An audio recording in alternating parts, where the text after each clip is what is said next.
I'll raise this child on my own, I told my husband, Kevin, with determination. But Kevin just laughed it off carelessly. Go ahead, do as you like. My daughter, Madison, is not an object. Yet, I felt nothing but disgust for Kevin, who treated her so lightly. Talking any further with Kevin would just be a waste of time. Well, I have to go to my beloved Arya. You two get along. Even if you both collapse, I'm a stranger now. Don't you dare rely on me, Kevin said and left the house. Later on. Is Madison here? Kevin returned, looking frantic. He must have found out about Madison's secret. How dare you show your face now? I looked at Kevin with disdain. Shut up. It's cowardly of you, too, to keep silent. Madison, let's live with your real family, with Dad. Were you bullied by Mia? Kevin spoke to Madison firmly. The next moment, Madison looked down on Kevin with disdain. Who are you? I am Mia. This year, I turned 45. I currently live with my husband of the same age, Kevin, and our daughter, Madison. Kevin was my classmate in middle school. Back then, the rowdy Kevin and the quiet me barely interacted. Kevin often skipped classes and was always sleeping if he was in the classroom. He seemed quite the troublemaker. However, Kevin had his good points. He valued friendship. Kevin got along well with everyone, regardless of gender. He seemed to care about his friends and was actively involved in helping them when they were in trouble. I watched Kevin from a distance. And without becoming particularly close to Kevin, I graduated from middle school. Kevin and I went to different high schools. We met again as working adults. One day, a reunion for our middle school class was organized. I am now in my 40s. I was curious to see what kind of adults everyone had become. There might be a chance to reminisce about the old days. Wanting to see my classmates and friends after a long time, I decided to attend the reunion. There, by chance, Kevin was seated next to me. Could it be Mia? Long time no see. Kevin spoke to me in a friendly manner. Back then, I was quite plain-looking, so I didn't stand out much. So, I was surprised that Kevin remembered me. However, I didn't mind it at all. You've changed, Kevin. I'm surprised. Kevin used to dress like a delinquent in middle school. But now, Kevin had short hair and was dressed refreshingly. There was hardly any trace of his old self. Then, Kevin and I hit it off, and we exchanged numbers when the reunion ended. After that, we started to meet regularly. Eventually, we began dating and started to think about marriage. Kevin felt the same way, and one day, he proposed. I want you to marry me. I couldn't imagine marrying anyone but Kevin, so I accepted his proposal. At that moment, Kevin was so happy, which made me smile too. We decided to just register our marriage, considering our age. We decided not to have a wedding ceremony nor honeymoon. After registering our marriage, Kevin revealed he had been divorced and had a daughter. I was surprised, but we were already legally married. There was no turning back now, and at this age, having my own children would be difficult. I decided to look at it positively, realizing I could experience parenting, something I had given up on. Fortunately, Madison was a good girl. Surely, the three of us will be able to get along well. That was what I believed. However, that was quickly betrayed. After getting married, Kevin soon reverted to the mischievousness he had in middle school. Maybe he had just been hiding it while we were dating. Soon after our marriage, Kevin and Madison moved into my house. I had bought a house worrying about my old age, while Kevin and Madison had been living in an apartment. Moving in with me would be more economical in terms of rent. So, I had Kevin and Madison move out of their apartment and into my house. Fortunately, there were several spare rooms. When I told Kevin there was no need for rent, he seemed happy and agreed to the move. For a while after Kevin and Madison moved in, life was peaceful. Kevin worked as a carpenter and often came home late. Since I worked from home and had a flexible schedule, I took care of Madison a lot. I was also in charge of dropping off and picking up Madison from the childcare center. Initially, Kevin was thankful for my help. I feel bad that I'm always so busy. Let's go out for dinner on Sunday as an apology. It's on me. Kevin would say that whenever he had to stay out late for work. But such considerate gestures began to change just 6 months after we started living together. I'm going out for drinks with colleagues tonight. Don't worry about dinner for me.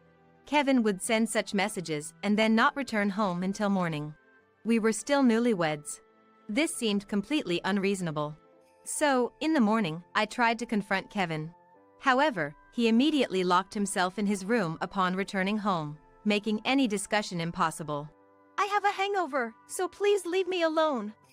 I'm calling off work today. Kevin always does this when things get tough. He plays up feeling unwell, so I can't press the issue too hard. Understood. That was all I could reply. But my worries weren't just about Kevin. I was also concerned about Madison. Because Madison often fell ill, frequently coming down with fevers. She coughed a lot and frequently seemed to be in poor health. And I often received calls from the childcare center asking me to pick her up due to her condition. Having no prior experience with childcare, I had nothing to compare this to. But I was worried as this was happening too often. Concerned, I decided to talk to Kevin about Madison before he left for work one morning. It's about Madison. She's had a fever 5 times this month. Isn't that too much? It was clear she was getting sick too often. Then, Kevin frowned and said, "What am I supposed to do if you spring this on me all of a sudden? Isn't it somewhat inevitable with group settings like at the childcare center? But still." I let out a confused voice. Then, as if a thought struck him, Kevin said, "I think Madison is just not used to the new environment suddenly changing. Mia, you've become a mother now, so maybe try giving Madison more nutritious food, or be more attentive to her needs." Huh? I was dumbfounded by Kevin's reasoning. It was as if he was saying I wasn't feeding Madison properly. As I was lost for words, Kevin carelessly added, "Anyway, I'm busy. You'll have to figure it out, Mia." And with that, Kevin left for work. But Kevin is Madison's real dad. Doesn't Kevin worry about Madison? That thought crossed my mind for a moment, but right now, Madison was my main concern. I bought a cookbook and tried to prepare meals with higher nutritional value.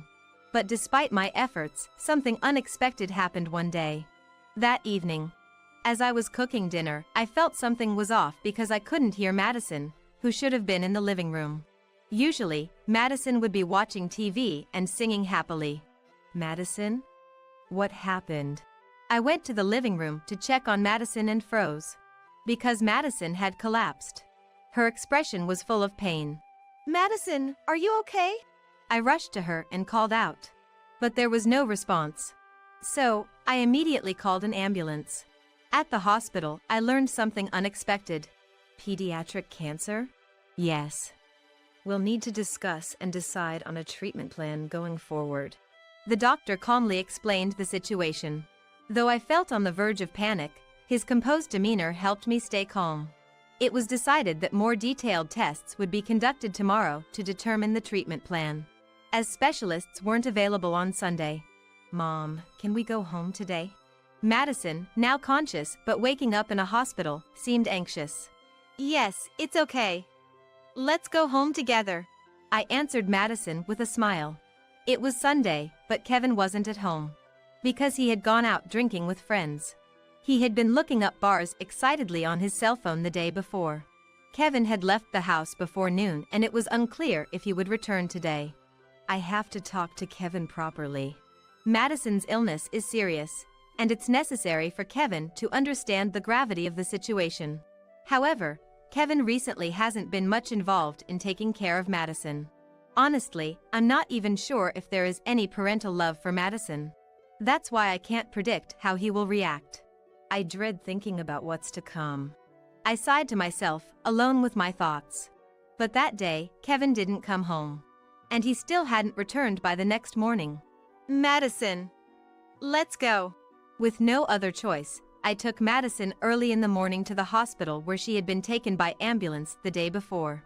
We underwent various tests, including blood tests. We were told that the results would come later, so we returned home, somewhat exhausted. When we got home, Kevin was there, drunk. "Welcome back." Moreover, Kevin was in a good mood, drinking a can of beer. I was angry at Kevin's attitude. It was insensitive given Madison's critical condition. I wished he would show more awareness as a father. "Why didn't you come home yesterday?" And what about work today? My voice lowered involuntarily. However, Kevin just laughed as if he was having a great time. Yesterday was so fun. I just got back a while ago and decided to take the day off, he said, taking another sip of his beer. I looked at Madison, making a gloomy face. Anyone would feel this way if their dad acted like this when they were dealing with a serious illness. I clenched my fists and yelled at Kevin. Enough is enough. Madison has pediatric cancer, you know? At a time like this, when things are going to be tough, do you even realize you're a dad? I glared at Kevin as I said that. Kevin looked shocked by my words. What? Madison has pediatric cancer for real? Then he turned to ask Madison. Madison nodded. His face turned pale. No way, this just got really complicated. I can't pay for hospital bills or anything like that. Kevin sighed heavily. I was appalled. The moment he learns his own daughter is sick, this is his response and attitude. He's completely failing as a father. Ignoring my dumbfounded silence, Kevin blurted out as if he had an epiphany. I hate dealing with troublesome stuff. Maybe it's time to call it quits. What? What do you mean? What does he mean by calling it quits? A question mark hovered in my mind. Then, in the next moment, Kevin made an unbelievable statement. Actually, there's someone else I like. So, using this as a chance, I'm thinking of remarrying. Madison's in the way, so Mia, you raise her. You've got some maternal feelings, right? What? Madison is sick, you know? Don't you want to support her as a dad? My anger intensified at Kevin's words. Madison, in a low voice, expressed her anger too. Dad's the worst, she murmured, visibly upset. It's unimaginable that these words are about his own daughter. Yet, Kevin didn't read the room at all. Well, if that's decided, let's get divorced. I even have the divorce papers ready. Saying that, Kevin pulled out divorce papers from his bag.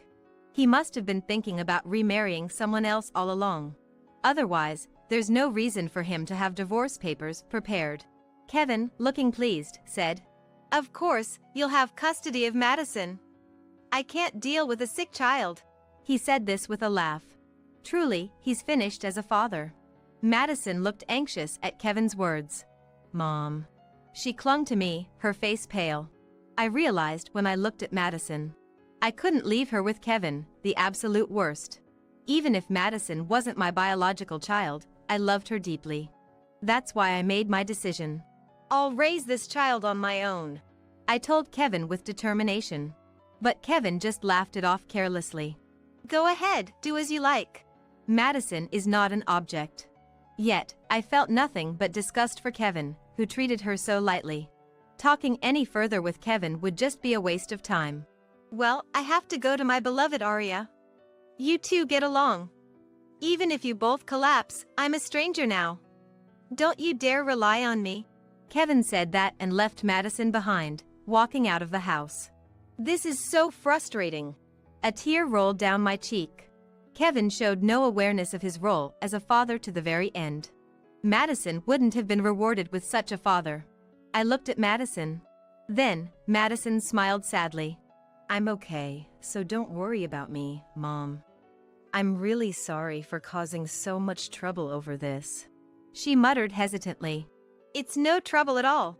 Kevin is truly the worst for making a 6-year-old say such a thing. My heart ached. So, I embraced her tightly and said quietly, It's okay. Your dad will definitely regret this. I can't forgive him for abandoning such a lovely child. Madison trembled slightly.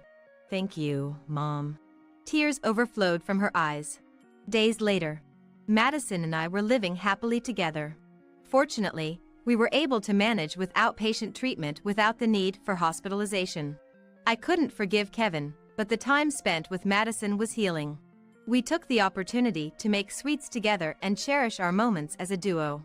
Then, one day, Is Madison here? Kevin came back, looking frantic. He must have finally learned Madison's secret. How dare you show your face now? I glared at Kevin with contempt. Shut up. It's cowardly of you, too, to keep silent. Madison, let's live with your real family, with Dad. Were you bullied by Mia? Kevin looked at Madison, seemingly concerned. But that must have been just an act. After all his terrible actions, it's hard to believe he had a change of heart. The next moment, Madison looked at Kevin with disdain. Who are you? What? Madison, what are you saying? I'm your only dad, right? Did Mia say something to you? Kevin looked incredulous. Then Madison retorted. My family is just Mom. I don't have a dad. She glared at Kevin. Rejected completely by Madison, Kevin looked at me desperately. Mia, you haven't submitted the divorce papers yet, right? We're still married, and Madison is my child, right? Kevin's eyes held a slight hope. I decided to confront Kevin with the reality. I submitted the divorce papers long ago. What are you even talking about? Kevin had left days ago. Then, Kevin's face turned desperate. You act too fast, don't you? He said, stunned. But in the next moment, Kevin turned to me. Now that I know, I'm aware of Madison's insurance situation. You're just realizing that now. I muttered. Madison's secret. It was the substantial insurance policy taken out on her. Actually, my job is in life insurance sales. So, I understand the importance of life insurance better than anyone. I have a significant life insurance policy on myself, covering major illnesses, disabilities, care needs, and more. Of course, I'm also enrolled in pension plans and lump sum options. And the same goes for Madison. Soon after marrying Kevin and becoming a family with Madison, I enrolled her in several insurance policies where she was the insured. I had only told Kevin that I was taking out insurance on Madison. You're covering the insurance premiums, right? Then do whatever you want. Kevin had said that. He seemed uninterested, and he never asked anything about it afterward. I think he had forgotten about it all this time. But I utilized all my knowledge to enroll Madison in the best possible insurance plans. Now, I know why he was suddenly so interested. I found it curious. So, I asked Kevin, why are you suddenly interested in Madison's insurance? You seemed completely uninterested when we talked about it. I thought you had forgotten. Then Kevin said something astonishing. I was curious if there were any letters for me. I went to the house during the day and took a bunch, and I ended up taking some of yours too. From the conversation, it seemed Kevin had come to the house on his own and stole letters from the mailbox. It was a letter from the life insurance company, so I got curious and opened it without permission. Then, I found out it was confirming the details of Madison's insurance. You've taken out quite a lot on Madison, huh? Kevin said, laughing. I couldn't believe Kevin had opened my letters without permission. I was so astonished, I couldn't even find the words to respond. Then, with a sarcastic smile, Kevin pressed on. How much did you get from the insurance now that Madison has cancer? You did enroll in medical insurance, right? It should have been written in the letters. Kevin was eagerly inquiring. His greed for money was disappointing.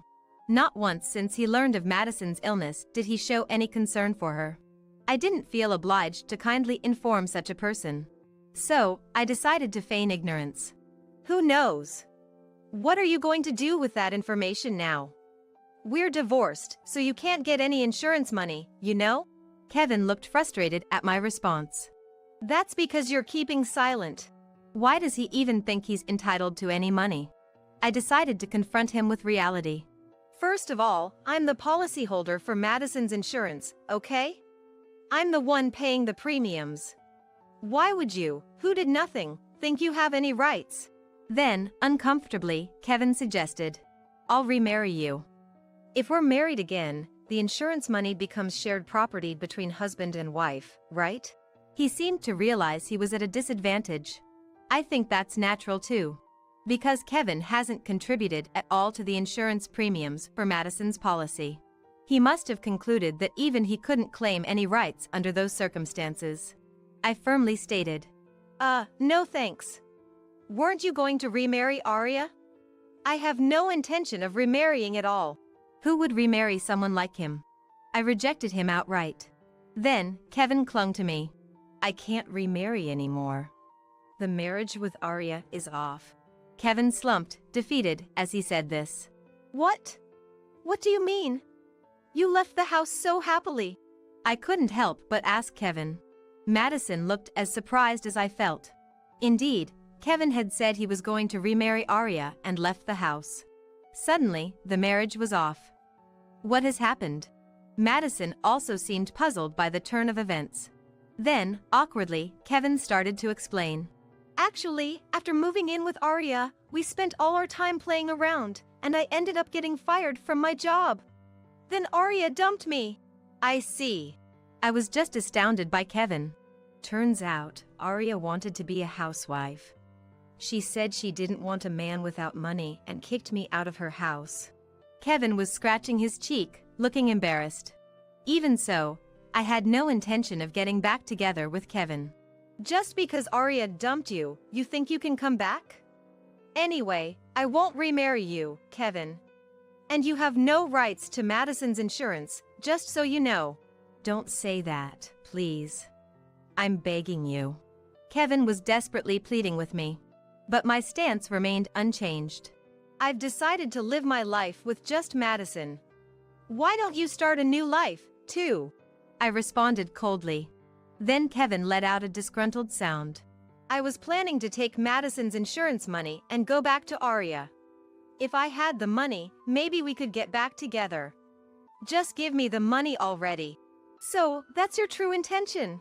I was utterly disillusioned by Kevin's true intentions. That audacity of trying to get the insurance money that hasn't been paid just because he is Madison's biological father. I can't help but be truly disappointed. I grew even angrier. All you talk about is money. What were you planning to do with Madison in the first place? Did you even intend to take proper care of her? If he had plans to be by Madison's side through her hospital stays, there might be some redemption for him as a father. I waited for Kevin's answer. But Kevin was worse than I imagined. Huh?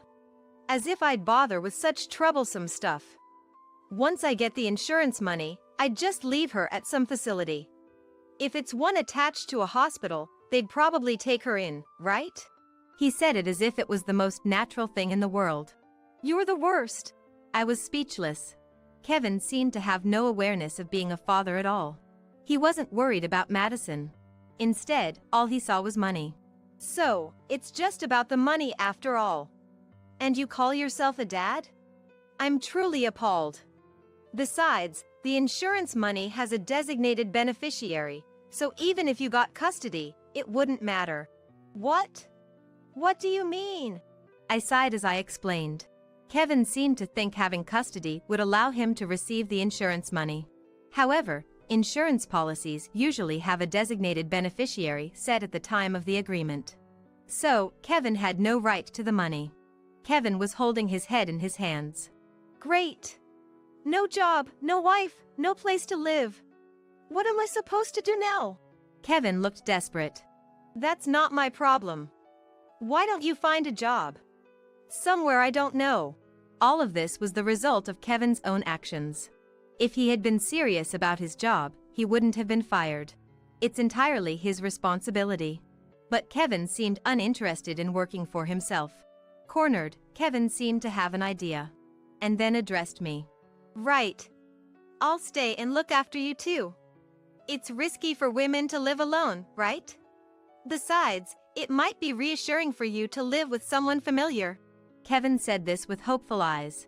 Seeing my silence, he seemed to take it as affirmation. In return, just lend me some of the insurance money. Kevin said this with a wink. I was, in a way, impressed by his audacity to even suggest such a thing. Madison was looking at Kevin with a look of utter astonishment. Surely, Kevin must be the only father who could elicit such a reaction from his own daughter. It seemed clear that I had to be straightforward with Kevin for him to understand. I smiled brightly, hooking Kevin into a moment of shared joy. Then, suddenly, I raised my voice in a firm declaration. Absolutely not. I will take care of Madison by myself, so there's no way I'm considering getting back with someone like you. Don't you dare show your face to me ever again. But... Kevin's face fell in shock. Remember what you said, Kevin? Even if you both collapse, I'm a stranger now. Don't you dare rely on me. I'm throwing those words right back at you. Those words from him were unforgettable. It seemed Kevin gave up trying to persuade me after my declaration. Then, he turned to Madison with a whiny tone. Madison, you want to live with your real dad, right? You don't want this fake mom who's a stranger, do you? Kevin. Kevin was now attempting to cling to Madison, probably thinking if he could convince her, I would follow. His perpetual reliance on others was astounding. I looked at Madison. She was angrier than I had ever seen her. Until now, she has been at the mercy of his selfishness. Madison probably feels that anger. Taking a deep breath, Madison shouted, "You're not my dad. I hate you. I only have Mom. Don't ever come back." With that, Madison hugged me tightly. Madison. I was moved by her words. Kevin, looking frustrated, finally conceded. Fine. Don't come crying to me with regrets. Kevin said this and started to leave. However, I called out to him one last time. Kevin. He turned back to respond. What? You're finally going to say you want to get back together with me? Kevin seems to think I agree. He looks confident. However, I was about to shatter his illusion completely. I smiled brightly and informed Kevin of my intentions. We have divorced, but I'll be claiming compensation for adultery. And that includes from Aria, too. You'll definitely regret neglecting Madison. Kevin's face turned pale. But I don't have any money. I don't even have a place to live or a job anymore. He muttered this. I smirked at Kevin's dismay. Such a shame, right? Thought you were going to get a big insurance payout, but instead, you find yourself having to pay. You're truly pitiful. Don't joke with me. Kevin shouted in frustration. If you show up in front of us again, I'll call the police. Be prepared for that. I said this with a bright smile. Perhaps intimidated by my smile. Yes, he replied and fled. After that incident, Kevin disappeared. I hired a lawyer to claim compensation from Kevin and Aria. Aria was initially reluctant to pay the compensation. However, she was persuaded by the lawyer and eventually agreed to pay the standard compensation amount. If you're not satisfied, we can always take it to court. It might become known to your company, though. I think my message through the lawyer had a significant impact. I heard that Aria broke up with Kevin and remained single. She had planned to live off a man, taking Kevin. However, in the end, all she was left with was the obligation to pay compensation. It must have been a regretful outcome for Aria as well. Kevin was in a worse situation than Aria. He lost his home and job. As a result, Kevin's financial situation dwindled. He must have been driven to the edge mentally, appearing in front of me and Madison from time to time. He looked disheveled and even smelled a bit. I worried he might do something drastic, which wouldn't be good for Madison's mental well-being. Therefore, I consulted with the police and got a restraining order issued. When Kevin was lying in wait for us once, a passing police patrol gave him a stern warning. I'm terribly sorry. Kevin fled the scene as if running away. After that incident, we didn't see Kevin again. He must be living in fear of the police by now. Interestingly, the compensation was paid by Kevin's parents. My in-laws apologized to me numerous times. Since Madison isn't biologically related to me and I've taken on her upbringing, they probably feel an extra sense of remorse. They've also been providing child support. And in return for paying these sums, Kevin's parents seem intent on severing their parental ties with him. Especially my father-in-law, John, furious, declared, Kevin will never set foot in our house again. Even if there's an inheritance, he won't get a penny of it. My mother-in-law, Sophia, tearfully criticized Kevin. It's truly shameful. Kevin is no longer my son. With that said, she showed a firm refusal. Given their stance, Kevin couldn't rely on his family home anymore. I've also informed his middle school classmates about Kevin's situation, effectively removing any potential support from his friends. Kevin always valued his friendships. He would often say during our time together, I really treasure my friends from middle school. Those friendships are for life. He used to keep in touch with them frequently. Being cut off by his friends would be the hardest thing for Kevin. Most of his classmates are sensible, so it's unlikely any would stand by him now. Really serves him right. Now, Kevin is left with no one to rely on. Without a job nor supportive people around him, Kevin's future won't look bright. Since then, I've been taking Madison to the hospital regularly for her treatment. Fortunately, Madison's pediatric cancer was detected early, and the prognosis for a complete recovery is high. Mom, I'm sorry. Madison always seems apologetic, but I love her, so it's not a problem at all. That's why I always respond with, "It's okay. We'll get through this together and get you well soon."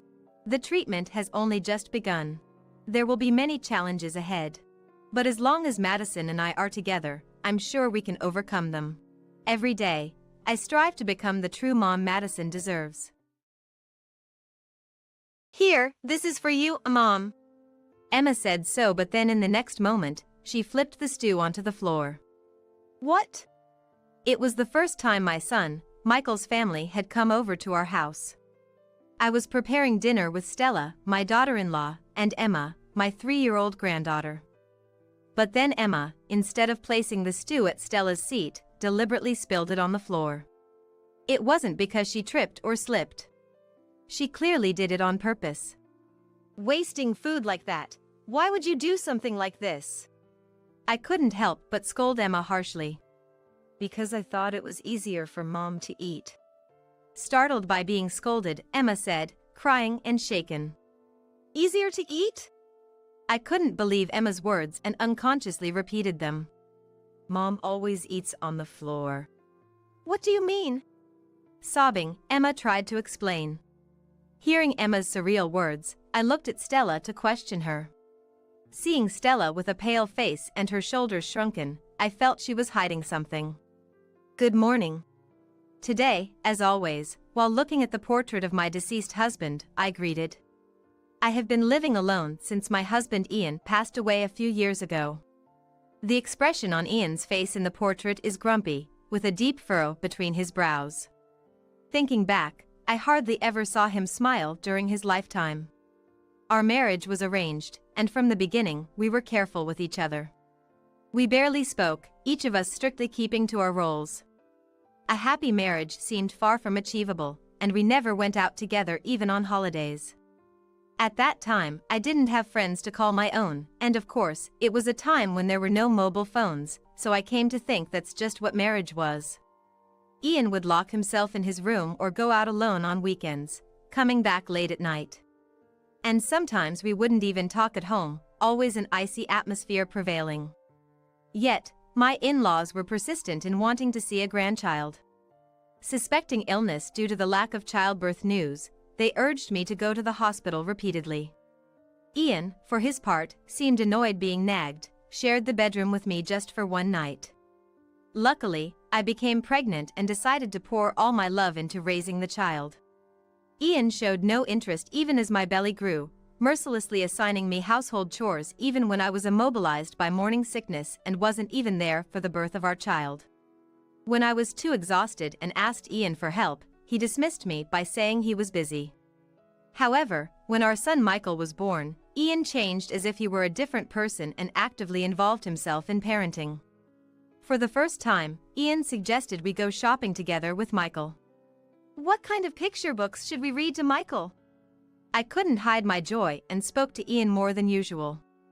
"Wouldn't this outfit look nice on him?" Contrary to my excitement, Ian still had an angry look. He hardly responded and dismissed all my choices with a sigh and told me that he would decide everything. I wanted us to cooperate in parenting, but Ian rejected everything I tried to do or say. Only a man can understand what a boy needs. And eventually, even when feeding Michael, he said he wanted to focus on the meal, so he moved to a separate room. Ian was quite strict about everything from how to hold a fork and a knife and to the order of eating. It took 6 months before Ian approved of Michael's eating manners and allowed him to eat with me. The first time I saw Michael eat, I was astonished by how neatly he did it. He never complained or showed weakness, focusing solely on his studies and not playing with friends. "Michael, well done. Why don't you take a break sometimes?" I tried to comfort Michael with some cake as a snack while Ian was away. "Sweets aren't good for the body." He refused without even glancing my way. As Michael entered high school, he joined the baseball team, wanting to train his spirit, and became a star pitcher of the team. Even after that, thanks to his disciplined effort, he tackled everything with all his might and graduated top of his class from a prestigious university known for its difficulty. Raised by the strict Ian, Michael grew up to be so graceful in his movements that people passing by on the streets would stop and stare. It seems he was even approached by several women for dates. I once saw Michael sighing to himself. "Michael, isn't there someone you're interested in?" "I find it more meaningful to spend my time honing myself, rather than romance." His response to my casual question was marked by an even deeper sigh. Eventually, Michael made neither friends nor lovers, always a lone wolf, establishing himself as an object of admiration from afar. After university, he landed a job at a major publishing company, enviable to many. The publishing company kept him busy, and Michael lived a life of constant business trips, hardly ever returning home. He woke up early every morning and returned home on the last train. With such a lifestyle, he had no chance for encounters, dedicating his days to work alone. Even the formidable Ian would be asleep by the time Michael came home, so I secretly prepared snacks for him. A man's body is his capital. Ian had always fed Michael a perfect meal of one soup and one dish, and so he was forbidden snacks, especially midnight snacks. However, no matter how balanced the diet, it was clear that the hard-working Michael was gradually losing weight due to insufficient nutrition. "He's going to collapse if he keeps this up." Michael initially refused the midnight snack, wanting to go to bed early. But one day, after exchanging such words several times, Michael's stomach growled loudly, cutting off his words. "The stew is ready." I said, "I want to go to sleep." "See, the stomach doesn't lie," I gently told Michael, who turned bright red and looked down. "Is it really okay for me to eat?" "Of course. I made it for that reason." "Thank you." With a slightly trembling voice, Michael carefully brought the spoon to his mouth. Then, with his spoon in his mouth, Michael froze. "Michael, what's wrong?" "It's delicious." It seemed the taste was shockingly good for Michael. He devoured the steaming stew, even asking for seconds. After finishing 3 plates, Michael showed a smile I had never seen before. "Ah, this is the best feeling. I didn't know there was something this delicious. You've worked hard every day. I'll prepare a snack for you tomorrow night too." From that day on, Michael began to eat the midnight snacks I prepared with curiosity. Thanks to that, Michael's weight returned to normal, unbeknownst to Ian. The time for midnight snacks, the only time Michael and I spent together, became the time I also looked forward to as well. "Mom, what's for tonight's snack?" "Tonight, it's ramen." "Ramen? I've been wanting to try that." For Michael, who had never eaten out, the midnight snacks I made were all first-time experiences. Every time, Michael would light up like a child and eagerly eat up the meal. And so, seeing Michael off to work in the morning as usual became part of my daily routine. Michael, having regained his health, made significant progress at work, becoming regarded as the star in the company.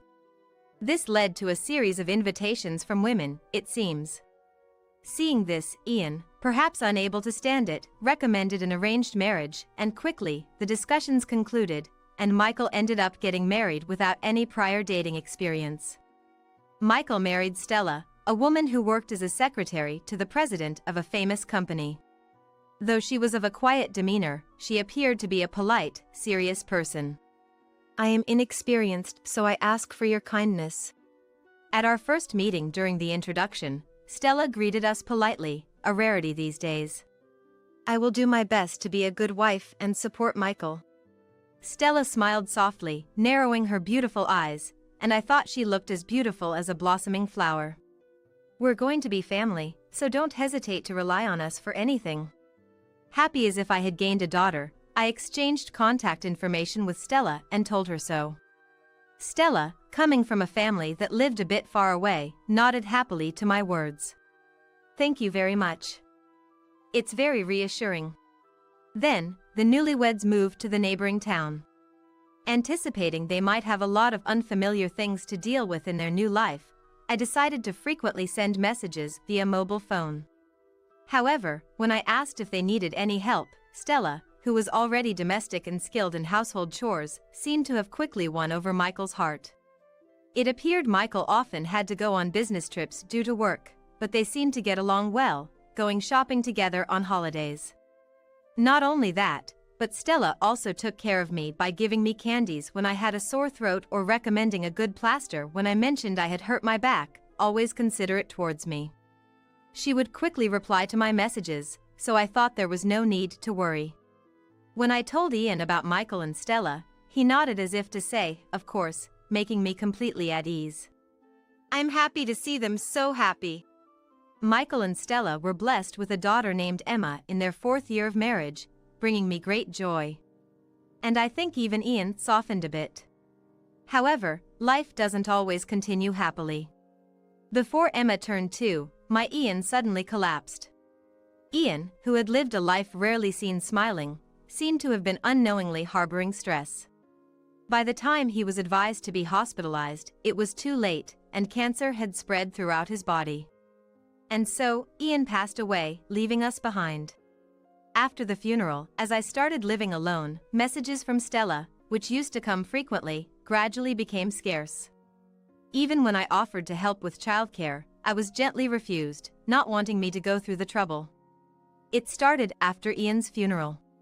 Stella suddenly began acting strangely, and when I inquired about Emma or their life, her responses were curt, and sometimes there was no reply at all. She wouldn't answer phone calls, and I worried every day. Feeling the distance between Stella, Emma, and myself, time passed, and before I knew it, Emma was 3. Thinking at least for Emma's 3rd birthday, I decided to send a message about having a meal at my house. Happy 3rd birthday to Emma! Have you gotten used to parenting? Yes, thank you. It's been a while since we've seen each other. How about a meal at my place? No, thank you. Stella's cold reply made me sigh. I haven't had much to look forward to since I became alone. I want to celebrate my first grandchild's 3rd birthday. After sending such a message, perhaps my feelings got through, as she curtly replied, all right, we'll go. I had doubts about Stella's sudden consent, but the joy of meeting Emma soon dispelled them. And finally, the day of the family meal arrived. Stella, it's been a while. I greeted Stella and her somewhat tense family with a smile. Sierra, it's been a while. Thank you for inviting us today. Wondering if they were nervous after such a long time, I let them into my house. Come on, Emma, say hello to Grandma. Emma, who had been shyly hiding behind Stella, came forward quietly when encouraged and bowed politely. Grandma, hello. Contrary to Stella's uneasy and somber demeanor, Emma greeted me with a bright smile. Emma, hello. I made stew today, let's eat together. Yay! I love stew. It was the first time I had seen Emma since she was just a baby. I was worried she might be shy, but Emma's cheerful and innocent demeanor lifted some of my anxiety. However, Stella, hunched over and unusually vigilant, was not the Stella I knew. She used to be considerate and attentive to her surroundings. While I was concerned about Stella, I decided to wait and see, understanding she might have things she didn't want to talk about. Where's Michael? Stella, looking unsettled, scanned the inside of the house. Oh, Michael will be coming directly from his business trip, so he'll be late. I received a message. Stella, you didn't know? That's right. I'm sorry, I might have missed the message. Stella seemed relieved for a moment and hastily checked her mobile phone as if to hide her expression. I'm sorry, I had a message too. I can't believe I missed it. I feel like a failure as a wife. Stella's blue face and the way she berated herself seemed excessive to me. The message had just come in, so there was no need to worry so much. However, I didn't press further in front of Emma. It's not your fault, it's okay. Sit down, and I'll reheat the stew. Sorry. Her voice was so low I had to ask again. Stella, did you say something? Nothing, it's nothing. Stella seemed even more withdrawn, making me feel she was hiding something from me. It was just a hunch, but these intuitions often prove correct. I'll help you carry it. Emma ran over with an innocent smile, cutting through the tense atmosphere. Oh, thank you. But stay back from the stove, it's dangerous. Emma's offer to help was impressively mature for a 3-year-old. Stella, meanwhile, sat down hesitantly and stared solemnly at her spoon. Here you go, be careful, it's hot. Okay. Emma energetically took her plate and slowly walked over to Stella. And then, here, this is for you, Mom. Emma said, and in the next moment, did something unbelievable. What? Emma deliberately spilled the stew on the floor instead of placing it at Stella's seat. It wasn't because she tripped or slipped. She clearly did it on purpose. Why would you do something like this? Wasting food. I couldn't help but scold Emma harshly. Because it's easier for Mom to eat. Surprised by the scolding, Emma said, crying and shaken. Easier to eat? I couldn't believe Emma's words and repeated them unconsciously. Mom always eats on the floor. Eating on the floor? What do you mean? Mom always eats on the floor because Dad makes her. Emma tried to explain, sobbing. Hearing Emma's surreal words, I looked at Stella, who was trembling and pale. Stella, what's going on? Ah. Just as Stella was about to speak, the doorbell rang, and Michael appeared at the entrance. Despite the awkward timing, I quickly cleaned up the spilled stew and welcomed Michael in. I'm home. Did something happen? Michael seemed puzzled by the delay between the doorbell and the door opening. Welcome back. I couldn't leave the stove. I tried to act normally, hiding my agitation. I see, is that stew I smell? Yes, your favorite stew. I felt relieved I had made stew and breathed a sigh of relief. Unaware of anything, Michael cheerfully entered the living room, ignoring Stella's distress and sat down with a thud. Nothing beats Mom's stew. Michael spoke loudly while Stella bit her lip tightly. Feeling the tense atmosphere between them, I forced a smile, struggling to maintain a facade. I was skeptical about Michael making her eat on the floor, but I sensed their relationship wasn't good. The conversation remained superficial, the stew tasted bland, but somehow, the meal ended peacefully. After the Michael family left, I messaged Stella about the incident. The only reply I got was it's nothing.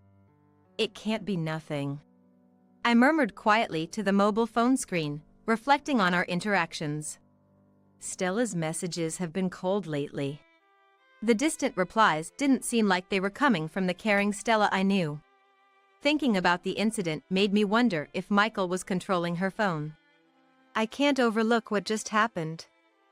I need to check on things myself. With that thought, I decided to visit Michael's house. Even though it's spring, it was already dusk. I shivered in the cold air as I approached their house. Just then, I heard a loud argument. It's your fault. What? That was Michael's voice. Panicked, I pressed the doorbell. Michael, with a forced smile, greeted me. Mom, we just said goodbye, what brings you back? I need to talk to Stella. What? Well, Stella's tired from the visit, I'll pass the message. Michael blocked my way, visibly flustered. This is an important matter between women. My firm tone left Michael with no choice but to let me in. Stella? Looking around inside, I noticed the bathroom light was on. I'm going in. As I headed to the bathroom, Michael hurried after me, panicking. Stella's in there, you can't go in now. But I entered the bathroom before Michael could stop me. And what I saw was unexpected. Stella! Stella was in the shower, drenched, sitting on the floor. Sierra. I was cleaning the shower and accidentally turned it on myself. Stella weakly smiled as she spoke to me. This is terrible, you'll catch a cold. After finding a towel, I wrapped Stella in it, drying her hair and arms. I can't believe this. Sorry, Mom. Stella always messes up when I'm not watching. Michael didn't even attempt to get a towel, instead crossing his arms with an angry look. Stella was in a daze, quietly letting me help her. Seeing Stella's slight shivers, I couldn't deny Emma's words were true. Stella, I've dried you off somewhat, but you need to change immediately. Sierra, I'm sorry. Thank you. Always like this. Stella can't do anything without me. Michael complained, but Stella's fear was evident.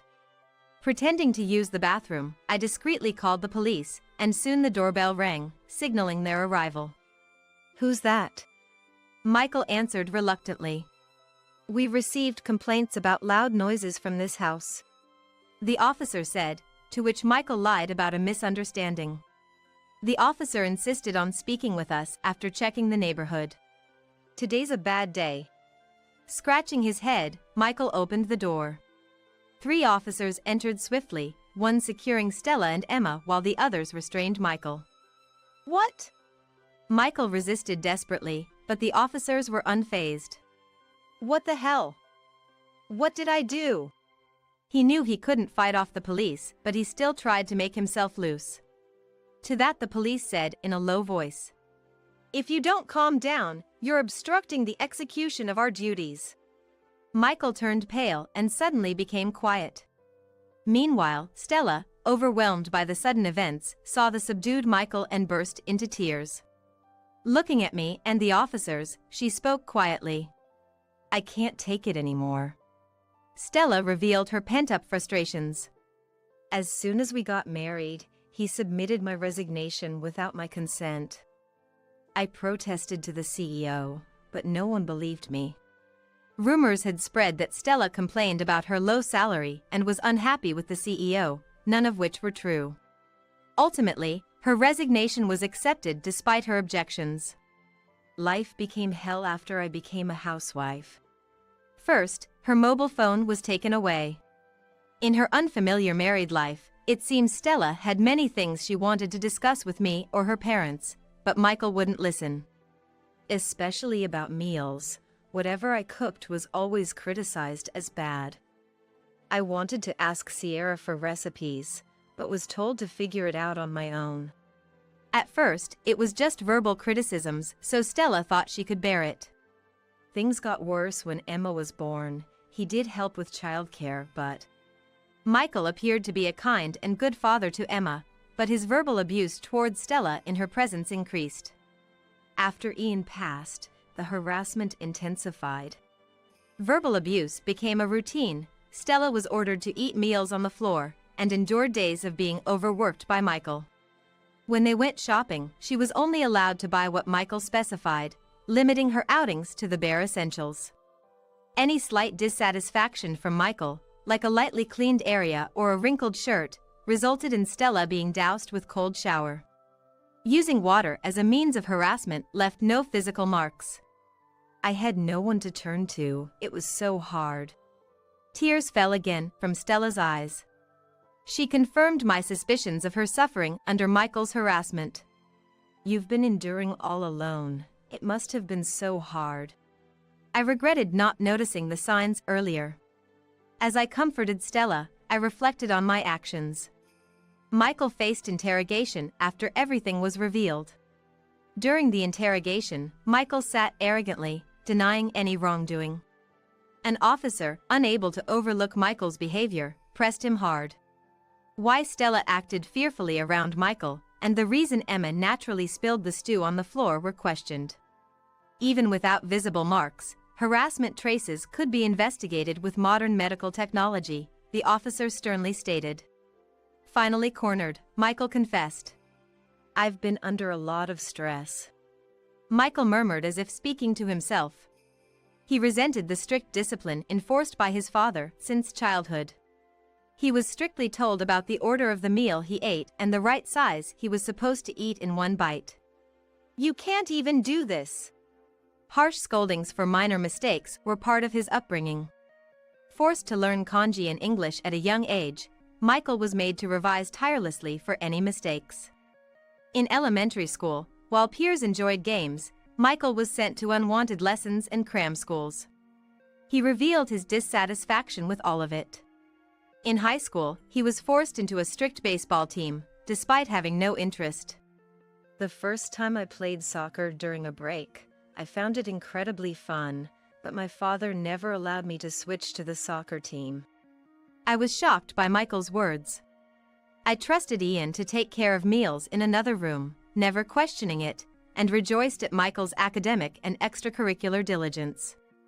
All the times you were working so hard, it wasn't because you enjoyed those activities. I didn't know Michael loved soccer, and I was unaware of his interactions with Ian. I was just preparing lunches every day without knowing anything about my family. I had no idea you felt that way, Michael. It's natural for you not to know. He said it was a man's promise and made me keep quiet. Michael, adeptly trained mentally, easily maintained composure without my knowledge. He didn't enjoy studying either. He was restricted from popular student activities like gaming and fashion interests. And even his love for sweets was limited. Ultimately, an arranged marriage decided by Ian added to his growing resentment. Having the marriage arranged without his consent, Michael seemed to have started feeling indifferent about everything. Even after getting married and moving away, the pressure of being married to someone chosen by Dad made him feel monitored, and the curse lifted only after Dad's death. I became obsessed with the idea that Stella should strive just like me. That was how Michael concluded. I thought I had raised Michael together with Ian. I had no inkling Michael was enduring such hardship behind my back. The guilt and powerlessness overwhelmed me. Despite Michael and Ian keeping silent, I bear responsibility for not noticing. Stella, this isn't something an apology can fix, but it was my fault for raising him poorly. I'm truly sorry. No. I'm the one who should apologize for not being able to heal Michael's heart. Stella's words, ever so kind, made tears spill from my eyes. Stella, you've done nothing wrong. I'm truly sorry for everything. Afterward, Michael was arrested for assault. Having shared his burdens, he seemed somewhat relieved. He will now have time to reflect and make amends. Stella decided to divorce Michael, taking Emma back to her parents' home. Sierra, thank you for everything. I haven't done anything worthy of your thanks. I decided to support Stella and Emma financially in Michael's stead. Initially hesitant, Stella accepted after I expressed a desire to maintain a good relationship. I'm sorry if I made you feel uncomfortable. I'll always consider you as my family. Thank you. Having a relationship with you and Emma is a great comfort to me. Stella, having settled into her new life, seemed to regain her bright smile. I regularly received photos of Stella and Emma. She also invites me several times a year to visit Emma. Sierra, would you like to come over sometime? Emma misses you. Seasons have cycled through peaceful days since the incident. Emma started going to elementary school and even visited my house alone. Exactly, Emma, you're doing great. I was teaching Emma how to make hamburgers during one of her visits. Grandma, this is fun. Emma showed a carefree smile, shaping the hamburgers perfectly. Indeed, it's fun. It'd be nice if Mom could join us next time. Yeah. I'll make a lot. I deeply cherished these moments of happiness. Relieved that Michael hadn't inflicted lasting wounds on Emma, I wished for her to always be smiling. As we placed her small hamburgers in the pan, her eyes sparkled with anticipation for the completion of the meal. May your life be filled with smiles from now on. I whispered, as if making a vow. My name is Mary. I'm 28 years old. After graduating from college with a degree in life design, I've been working at a design company for 5 years. I have a partner and we recently had a wedding. My partner's name is Kevin. Kevin works in sales at an advertising agency. He's kind and trustworthy. We'd been gradually preparing for our wedding, amidst our work and daily lives. Both of us are only children, and our parents were eagerly looking forward to our marriage. But there's this unbelievable person who tried to ruin our wedding. This time, I want to talk about that person, Rory, a colleague of Kevin's at work. It was a few months after Kevin and I got engaged and had sent out our wedding invitations. I was invited to a cafe by my college friend, Kate. It's been a while, Kate. What did you want to talk about? Mary, what should I do? My boyfriend, he broke off our engagement. Broke off the engagement? What do you mean? Asked by a coworker, Kate had reluctantly joined a party to make up numbers. Just put in an appearance for a minute, and you can leave early. She was told that. I had kept declining again and again because I was engaged, but I couldn't refuse outright. Kate didn't think she drank much, but she got quite drunk. Her memory was fuzzy, and next thing she knew, it was morning. And then... I was apparently assaulted while I was drunk and asleep. No way! By one of the men at the party! Kate confided with tears streaming down her face. Then, she touched her belly. I was speechless. Kate had gotten pregnant that night at the party. She had maintained a chaste relationship with her fiancé.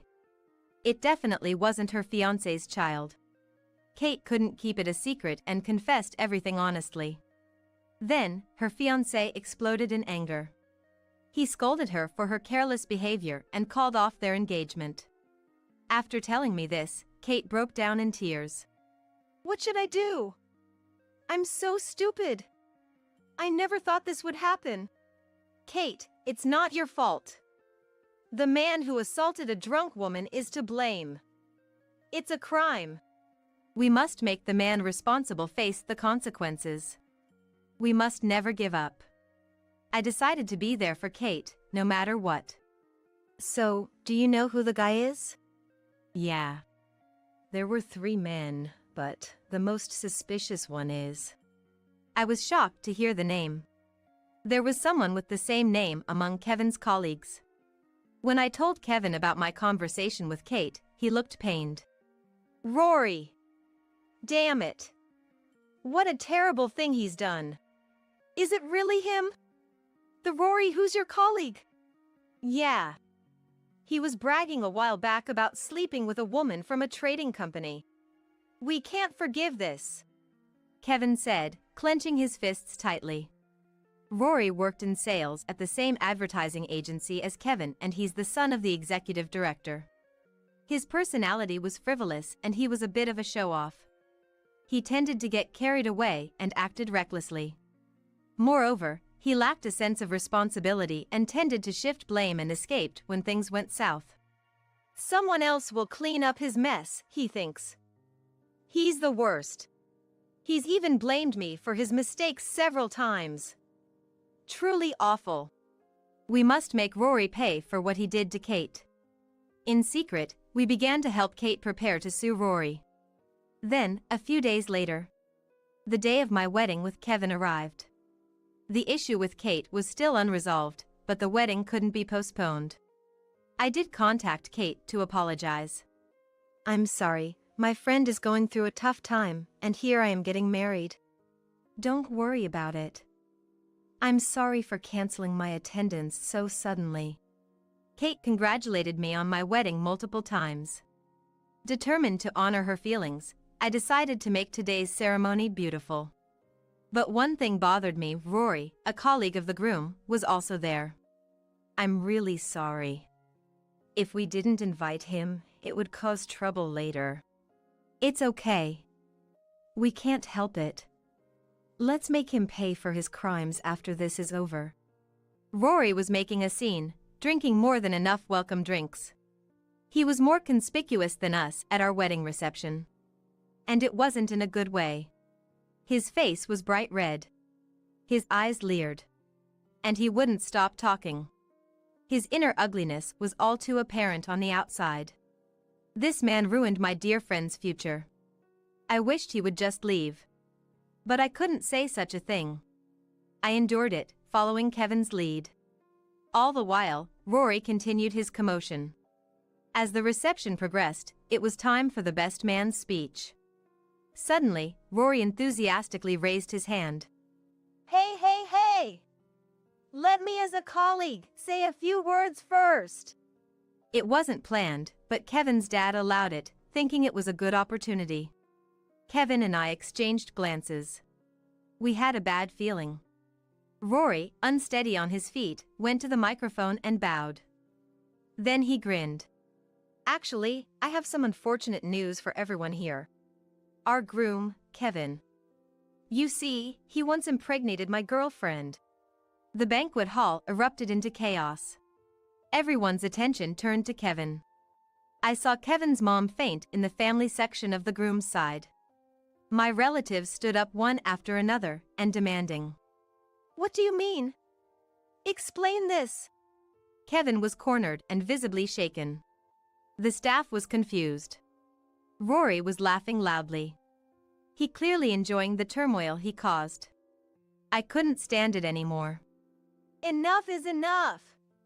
What's fun about making up nonsense and troubling people? You're the one who assaulted my friend and got her pregnant. I know it. I will never forgive you for what you did to my friend, and we will definitely sue you. My outburst suddenly quieted the hall. I borrowed a microphone from a nearby staff member and continued. Recently, my friend was assaulted at a party and became pregnant against her will. She's in utter despair. The perpetrator of that assault is him, Rory. No, not true. Don't make up such nonsense. It's not a lie, we have evidence. We conducted a DNA test on the fetus. It didn't match with any man but you. What? When did they do such a test? Everything is almost ready for the lawsuit. Be prepared. Honestly, I didn't want to invite you here. Kevin and I struggled with it. But the incident came to light after we sent the invitations, so we endured it. At the request, I passed the microphone to Kevin. He sighed deeply, glared at Rory, and said, You recklessly ruined Mary and my reception.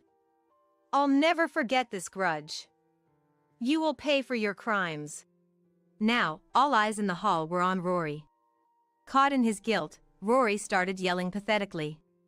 Kevin, you're getting too big for your boots. It's your fault for getting married. You shouldn't have gotten married before me, someone like you. Rory was subdued by security and escorted out of the venue. He continued to resist pathetically until the end. As order was restored, the reception resumed. Kevin's boss, Tom, addressed the situation. I apologize for my subordinate's terrible behavior. He will be dealt with severely. His misconduct and lies have been a major issue within our company. As his superior, I deeply regret not guiding him properly. Tom apologized. And then he esteered Kevin's honor. Meanwhile, Kevin's sincerity is well known in our company. Even when troubled by that man earlier, Kevin handled it calmly. His focus on maintaining harmony in the department, rather than his personal interests, is truly admirable. There aren't many men as trustworthy and promising as Kevin. Mary, you're lucky. You've found a wonderful partner. I sincerely congratulate the two of you on your marriage. Tom concluded. The hall erupted in applause. Then, relatives and friends came to congratulate us. Everyone apologized to Kevin, saying they were sorry for doubting him. Kevin just gave a wry smile. A warm atmosphere returned to the hall. If it weren't for that man, Kate could have enjoyed such happiness too.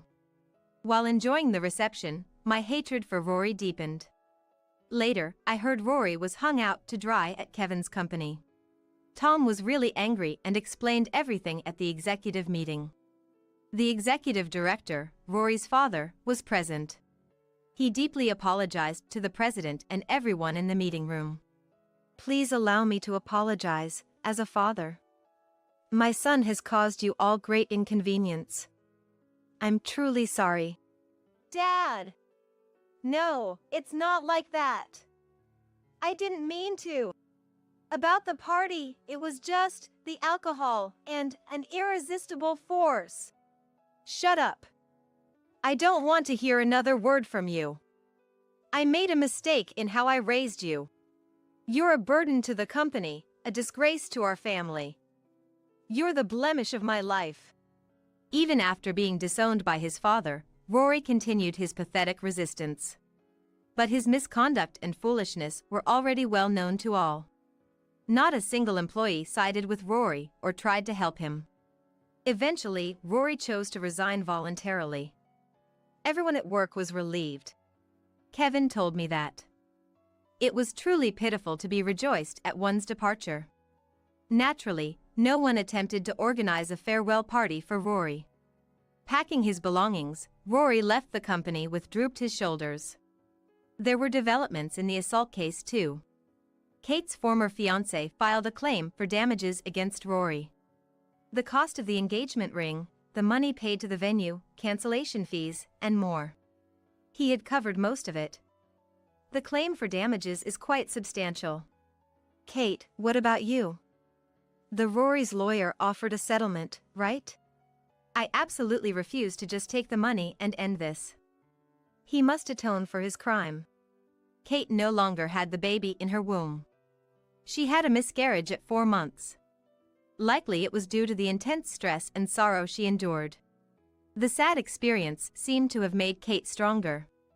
The amount of damages demanded from Rory by Kate's ex-fiancé was around $30,000. Rory tried to borrow money from his parents, but they firmly refused.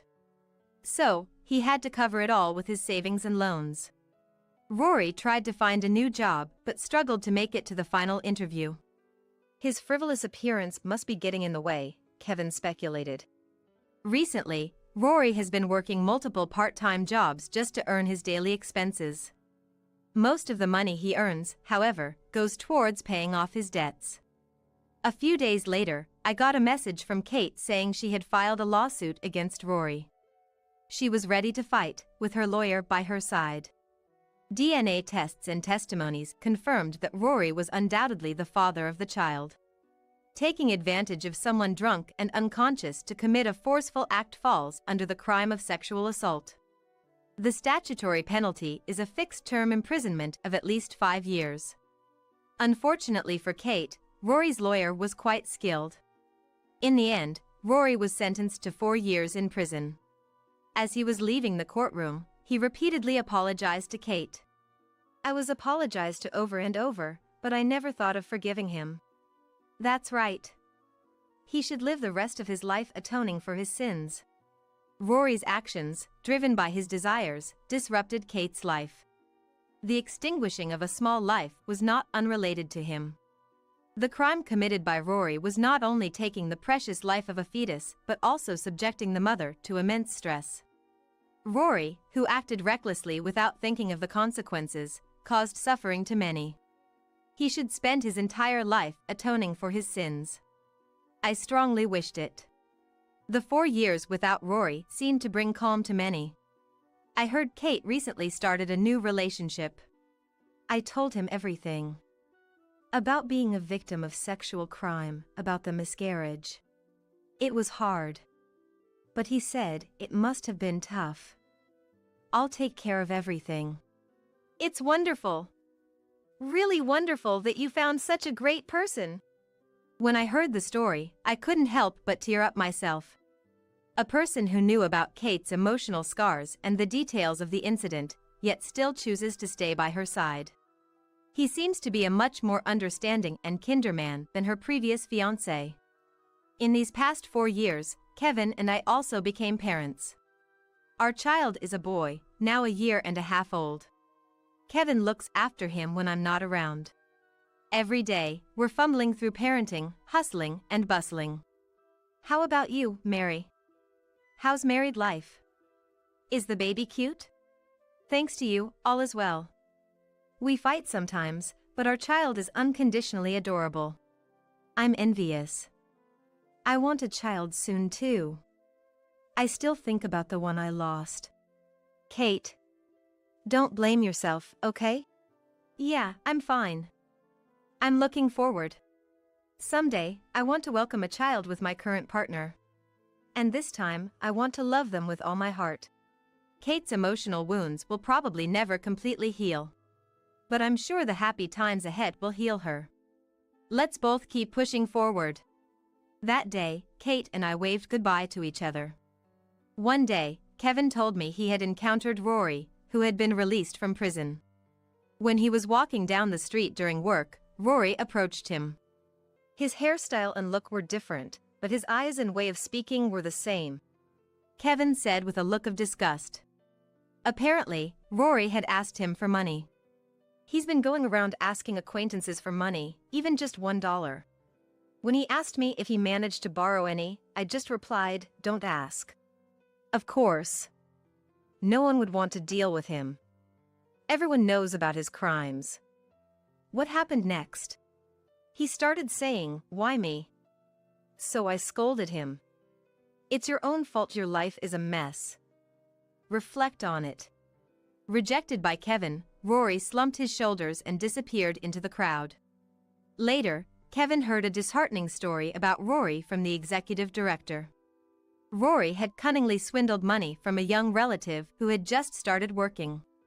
That fool. He said he could multiply the money through investments. How awful! What happened to the money?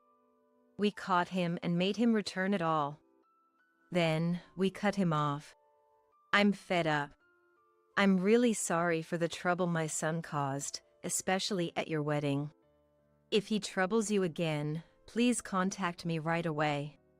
Thank you so much, sir.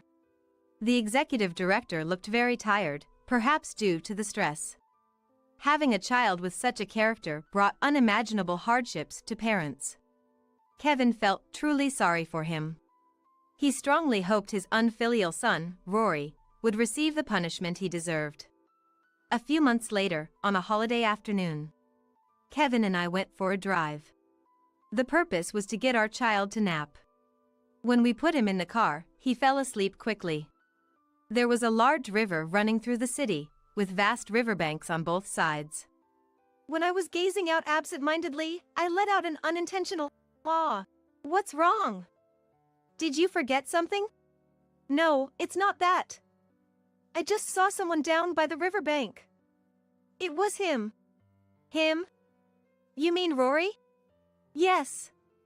He was dirty and disheveled, walking with others dressed similarly." Even from a distance, his walk and gestures made it clear. It was undoubtedly Rory. Now, it seemed he found a place to stay somewhere along this riverbank. He was probably scraping his living by collecting cans and old books to sell. He might be lining up for soup kitchens, or perhaps even scavenging leftover food. I didn't feel sorry for him.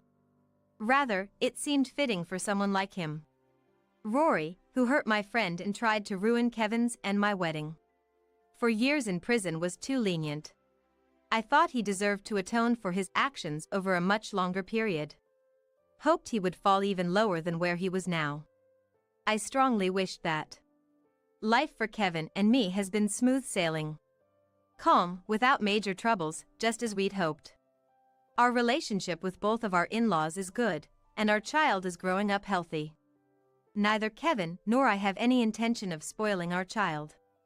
We don't want to raise someone who finds joy in others' suffering. What's right and what's wrong. What it means to behave as a decent human being.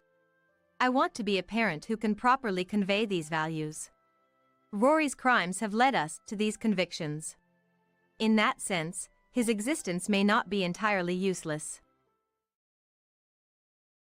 Are you trying to ruin our wedding? It's not like that. I just wanted to say that you're spending too much money unnecessarily. I know you are poor, but Ryan is going to be the next president of the company, right? He doesn't need to worry about money. Even if he is the next president, this is too much. That's not true. I just wanted to see your happy face, and when I told Ryan that, he was willing to do anything I said. What? It seems he really likes you. He generously spent money whenever it was for you. Her words hit me like a stab with a knife. As I looked at her face in surprise, and she looked back at me with a sly smile. You took advantage of his feelings for me. Anger welled up inside me. To that, Jessica added another shocking statement. So what? If you're going to complain more, can you please leave? We don't need a low-educated, poor mother. Please don't associate with us ever again. Her words, filled with a sense of superiority, rapidly fueled my anger. I won't forgive this. Enjoy your triumph while it lasts. As she walked away looking down on me, I stared at her back, making a firm resolution to attend the reception. My name is Amy. I was widowed and now live with my son Ryan. My parents' home was poor, so I started working right after graduating from junior high. Later, I met and married a man who started his own company. Decades later, even when my husband's business stabilized and we had more financial freedom, my habit of saving remained, and I still live that way today. Neither my husband nor Ryan ever spoke ill of my frugality. Instead, they accepted it and joined me in being economical. Ryan, with his generous nature, even now as a working adult, accepts my frugality without complaint. After my husband passed away, the company is now led by my brother-in-law, Dylan, as the president. Ryan works there and is a candidate for the next president. Despite this, he hasn't let it go to his head and continues to live as usual. He, whom I raised alone after my husband's death, is my pride and joy. Sometimes I worry that he's too considerate and putting himself under strain, but his kindness is also something I'm proud of. Since working for the company, he has become even more independent, and recently he has become a very reliable man. So, when he told me he had a girlfriend, I felt a bit lonely, but I was happy enough to genuinely wish them well. She was introduced to me by a friend, and she's really a great person. He spoke with joy, and I smiled back. I want to start a family soon to give Mom peace of mind. That's why I'm thinking about marrying my girlfriend. Oh, thank you. But you haven't been together that long, right? Don't rush into marriage just because you're worried about me. It's your life, Ryan, make sure you make the decision for yourself. It's heartwarming to know he cares about me. But I didn't want him to choose his life partner just to reassure his mother. However, knowing that he has a girlfriend, seeing how happy he is, and above all, realizing how much he thinks of me, warms my heart. I thought to myself how lucky I am to have him. 6 months after hearing about his girlfriend, they seemed really serious about marriage, and he said she would be coming to our house. Though he had spoken about his girlfriend Jessica before, this would be my first time meeting her. I was looking forward to meeting Jessica, who might become his wife. Amy, is it true you didn't go to college? And yet you managed to raise such a fine child as Ryan. This was said by Jessica after we introduced ourselves and chatted a bit, while Ryan had stepped away from the table. She looked at me with a provocative gaze. Yes. He has really grown up to be a fine young man. I barely managed to reply, but I couldn't shake off the feeling of discomfort from her words. Though she seemed to be praising him, I felt there was a mocking tone towards me. Fine, huh? You don't hold back on the praise. Usually, people are more modest. Oh, maybe you don't know these common social norms, not having gone to college. What? Sorry, I was just wondering.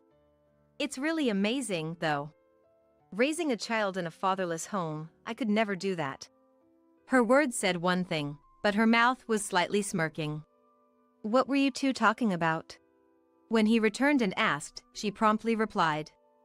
We were just talking about how amazing Amy is for raising such a wonderful person like you. I really respect Amy. She said this with a smile at me. But I felt a thorn in her words and couldn't help feeling uneasy. That's right. He is going to be the next president, isn't he? The conversation shifted to the future of the two of them, and inevitably to his upcoming promotion. Jessica seemed captivated by the idea of he becoming the next president. In contrast, he responded calmly. It's just because my uncle is the president, and that's what people say. I'm still inexperienced and need to study and grow more. It's Dad's company, so I can't take over halfway and let it fail. What? But you'll become the president eventually, right? She asked, a bit flustered. I'll work hard to make that happen. He replied with a smile, but she seemed somewhat unsatisfied. Before talking about being president, I need to get promoted first. The responsibilities vary with each position, and I need to understand those roles too. When I gave this advice, he nodded firmly. Her eyes sparkled again. When you get promoted, your salary will increase, right? Since you're talked about as the next president, I guess your income will keep getting better. Her interest seemed piqued by words like next president and salary. The discomfort I felt towards her remained even after she left. Hey, I hate to say this, but do you think Jessica is marrying you for your money? She seemed really interested in your salary and the talk of you becoming the next president. I couldn't help but ask him. It's his life and his family. I may not have a right to interfere, but I couldn't stay silent, considering his happiness. But Ryan denied it. I don't think so. She is concerned about money because she plans to manage our finances after we get married. Finances are important in marriage. Oh, so you two have talked it over. Yeah. She said she would manage our finances after we marry. She's always been responsible, so it'll be fine. If that's the case. Mom, I'm 28 now. I'm an adult, so don't worry about me that much. His smile swept away my worries. Seeing his expression, I came to a realization. Maybe I was just feeling something like jealousy towards her. Is this how a mother feels when her son is getting married? That thought strangely made sense to me. But I would later realize that this idea was a mistake. A year after meeting Jessica, their wedding is today. I don't know any details about the wedding. She asked me not to interfere too much. Indeed, the wedding is about the two of them, and it's an important event for their future married life. I decided to quietly watch over them and looked forward to this day. But, when I arrived at the venue, I was so surprised that I was rooted to the spot. Because the rented venue was decorated so lavishly, it was beyond what ordinary people could afford. In the waiting room, there was a quiz corner where guests could guess the color of the dress Jessica would wear for her dress change. I had seen such features in weddings before, but there was one clear difference this time. There were 2 dress changes, and the dresses were in 2 different colors. Furthermore, the menu listed ingredients that were extravagantly high-end. Even the entertainment included a professional magician. I had attended many weddings, but this was the first time I saw one so luxurious and obviously expensive. I never imagined experiencing this at my own son's wedding. It was just too much. Feeling anxious and worried about their wedding, I decided I had to talk to Ryan and headed to their waiting room. Then I saw Dylan and Jessica. She was humbly and politely responding to Dylan's congratulations. Thank you so much. Please continue to look after him. I'll do my best to support him too. Of course. We have high hopes for him. I'm counting on you as well. Yes, I'll do my utmost. As she smiled at me, Jessica's expression turned scornful in an instant. Feeling uneasy, I hurried over to her. Then I asked about the situation. Jessica, it's been a while. You told me not to interfere too much, so I've been quiet, but isn't this too extravagant? One dress change is enough. The wedding should be more modest. While I was flustered, she looked relaxed and unapologetically replied, It's already decided. Bringing it up now is troublesome. My mind went blank, unable to find words. She then looked at me with the same provocative eyes as when we first met. Are you trying to ruin our wedding? It's not like that. I just wanted to say that you're spending too much money unnecessarily. I know you are poor, but Ryan is going to be the next president, right? He doesn't need to worry about money. Even if he is the next president, this is too much. That's not true. I just wanted to see your happy face, and when I told him that, he was willing to do anything I said. What? It seems he really likes you. He generously spent money whenever it was for you. Her words hit me like a stab with a knife. Shocked, I looked at her face, and she was giving me a disdainful look. You took advantage of his feelings for me. Anger welled up inside me. To that, she added another shocking statement. So what? If you're going to complain more, can you please leave? We don't need a low-educated, poor mother. Please don't associate with us ever again." Her words, filled with a sense of superiority, rapidly fueled my anger. "I won't forgive this. Enjoy your triumph while it lasts." I, seething with anger but resolute, stared at her back as she walked away, looking down on me, and then I joined the reception. "May I now have Amy, the mother of the groom, come forward?" The MC announced, guiding me to the microphone. I knew I had to give a speech, as Ryan had informed me beforehand, but it seemed Jessica was unaware. The situation was different from what I had imagined. Jessica, who had told me to leave, was now silently exuding a disgruntled aura as I, who she told to leave, was about to give a speech. "Thank you all for joining us today to celebrate the marriage of Ryan and Jessica. Ryan and I have always supported each other throughout our lives." I began my speech, sharing my thoughts about Ryan. After narrating old episodes, I continued. "However, it seems that from today, I must let go of him. Therefore, I am firing him." The room erupted in murmurs. Dylan, along with other company attendees, looked shocked and confused. The noise in the room grew louder. Among them, Jessica was the first to speak out. "Fired? What are you talking about? Amy, who isn't even part of the company, can't make such decisions. You should think before you speak. Even as a mother, there are limits." "Jessica, what are you saying?" "I am firing Ryan. You said you didn't need a low-educated, poor me, and told me to never associate with you again. That's... Moreover, it seems you were only after his money. And Ryan, choosing someone like you, I can't trust him anymore.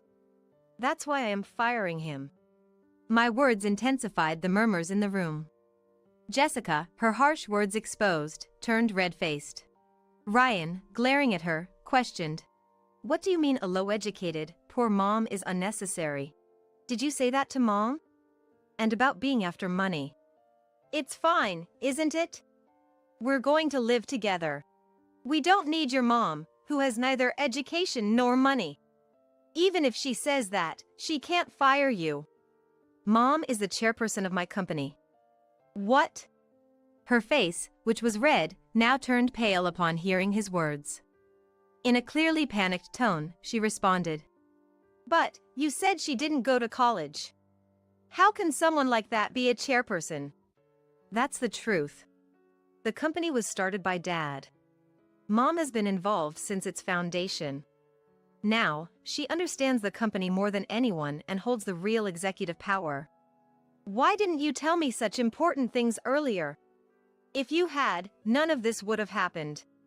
Instead of apologizing, she began blaming him.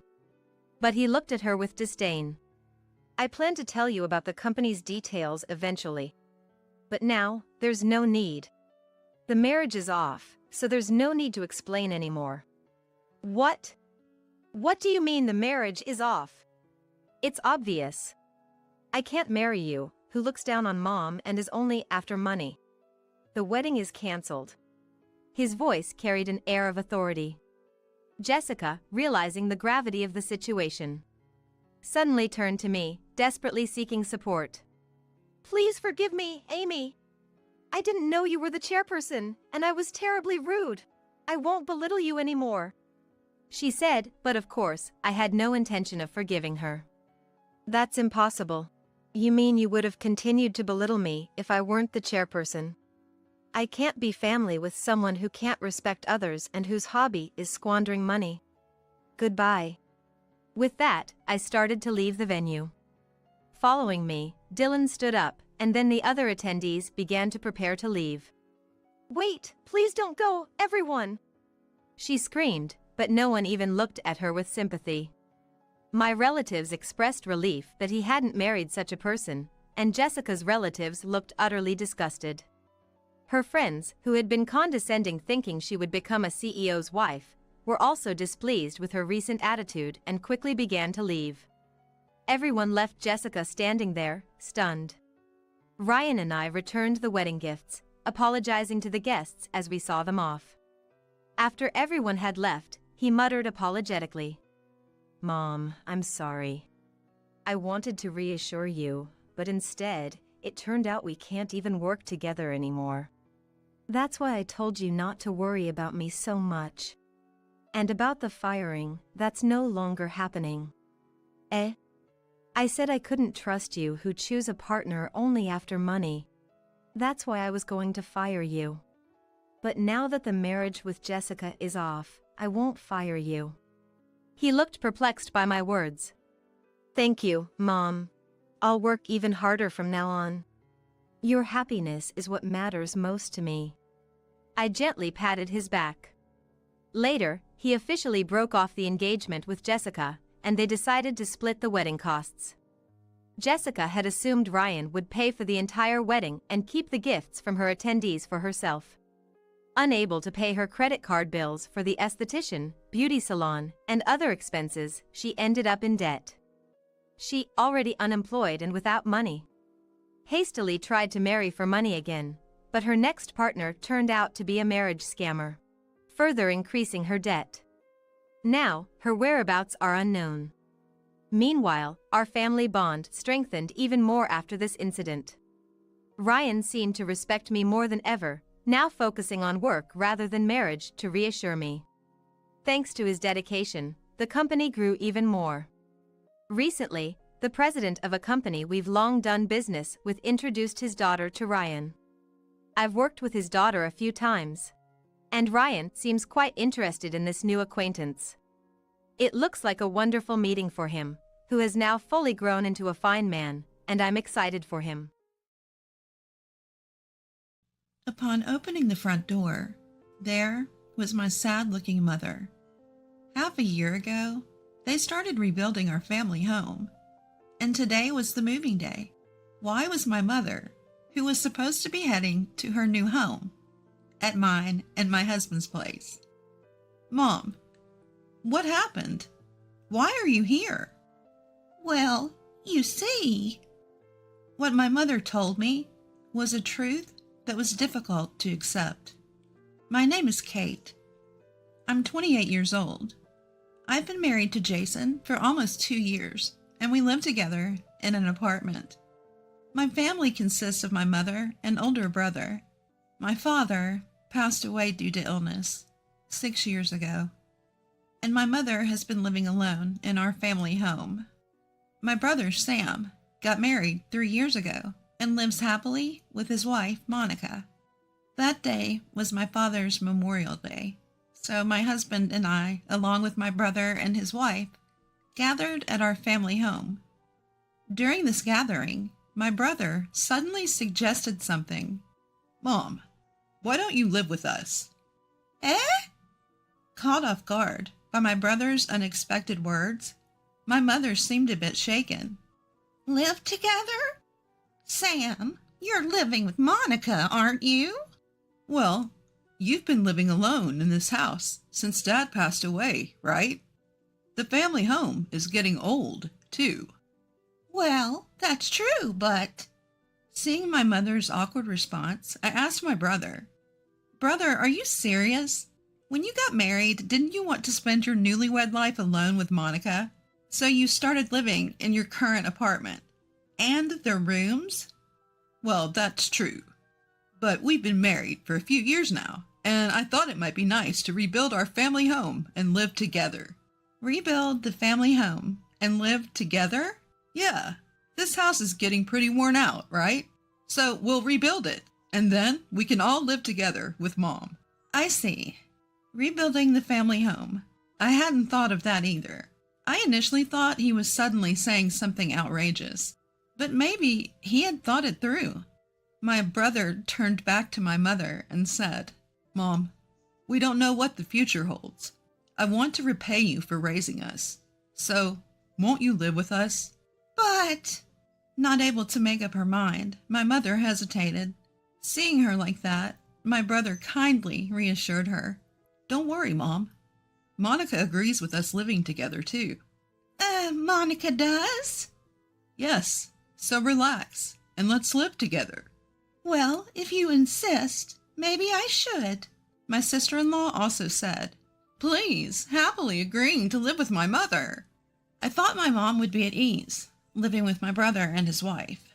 I was grateful to my brother for considering my mother's well-being.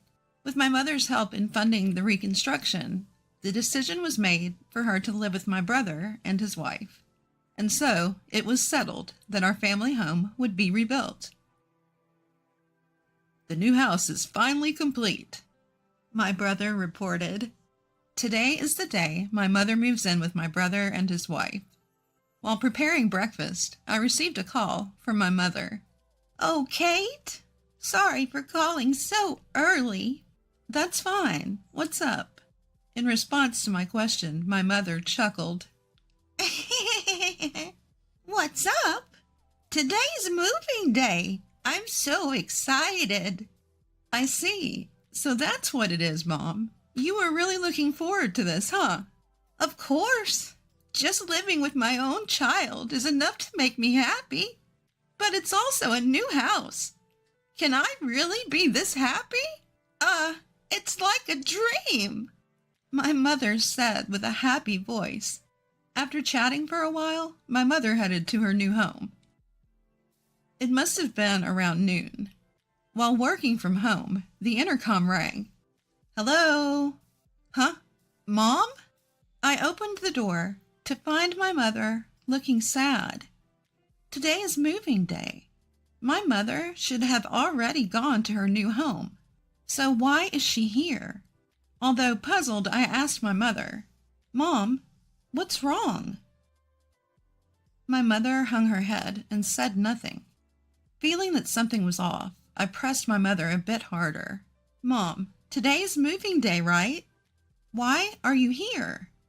"Well, I was told to get out." "Huh? Get out? My brother should be at work since the morning, right?" "It wasn't Sam. It was Monica." "What? My sister-in-law told my mom to get out? Is this some kind of joke? My sister-in-law, who had happily accepted the idea of living with my mother. Why? Wait a minute. This is a joke, right? My sister-in-law said yes, please, to living with Mom, didn't she?" "I thought she accepted it too, but when I arrived at the new house, she suddenly said, 'I can't live with you, please leave.'" "What is that?" When I heard the details, the story was unbelievable. After handing over her belongings to the moving company, my mother went to the new house where my brother's wife was already there. And as soon as she saw my mother, she blurted it out. "I can't live with you. Get out." "Why would you say such a thing?" When my mother asked, my brother's wife frowned and retorted, "If there's an old person in our brand new house, it'll bring down the mood. If my husband's mother is around, we won't be able to have a proper married life." I couldn't believe on the day she moved in, after rebuilding our family home with the condition of living with our mother, she would be kicked out. I was utterly furious at my sister-in-law's words and actions. My mother was completely disheartened and slumped on the sofa. Unable to bear the sight, I called my brother. "Hello, big brother." Kate, what's up?" "This isn't just what's up. What on earth is your wife thinking?" Startled by my anger, my brother responded. What? What happened all of a sudden?" It seemed he hadn't heard anything from his wife. "Big brother, listen carefully. Mom is at my place now." "Huh? Mom is? Today is moving day, right? Why is she at your house?" "It's because of your wife." "Monica? What did Monica do?" "That's what I'm saying. She kicked Mom out." "What? You've got to be kidding." I explained the situation to my panicked brother, recounting what I'd heard from our mother. After hearing the story, my brother let out a deep sigh. "Geez, why would Monica do that?" "I want to know too. Mom was really looking forward to living with you guys, you know? But now this? Anyway, when I get home, I'll talk to Monica. Can you take care of Mom until then?" "Take care? I'm going to let Mom stay with us. She said she doesn't want to see Monica anymore.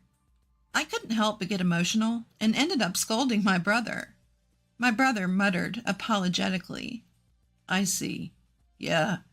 The call with my brother ended on an awkward note. I briefly explained the situation to my husband via email and told him the details when he got home. The next day, my brother called again. Kate? Big brother? Did you properly talk to Monica? As soon as I confronted him, my brother replied, Yeah, well, I did. He then began to share the details of their conversation from last night. Monica insists that Mom left on her own. Huh? Are you joking? Are you saying Mom's lying? No, it's not that. I don't think Mom would lie either. Although annoyed by my brother's roundabout explanation, I replied, So, I told Monica straight up, Mom isn't the kind of person to lie. And then she finally told the truth. The truth. It would be a bother to have Mom around now that we finally get to live in a new house. Eventually we'll have kids, so let's just live here with the two of us. Ha! I knew it! I'm sorry, Kate. Just like you said, she kicked Mom out. I'm really sorry. I didn't know what to say to my brother, who muttered tearfully.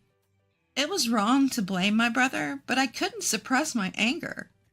What are you going to do now? You're not planning to live happily with her, just the two of you. About that, I have an idea. An idea? And then my brother revealed a certain plan to me. It seemed my brother cared for our mother more than I had realized. His plan was something I could never have come up with.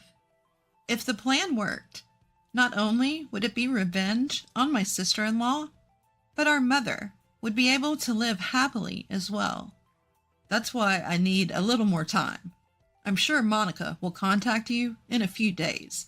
I readily agreed to my brother's request. Understood. I'll let Mom know.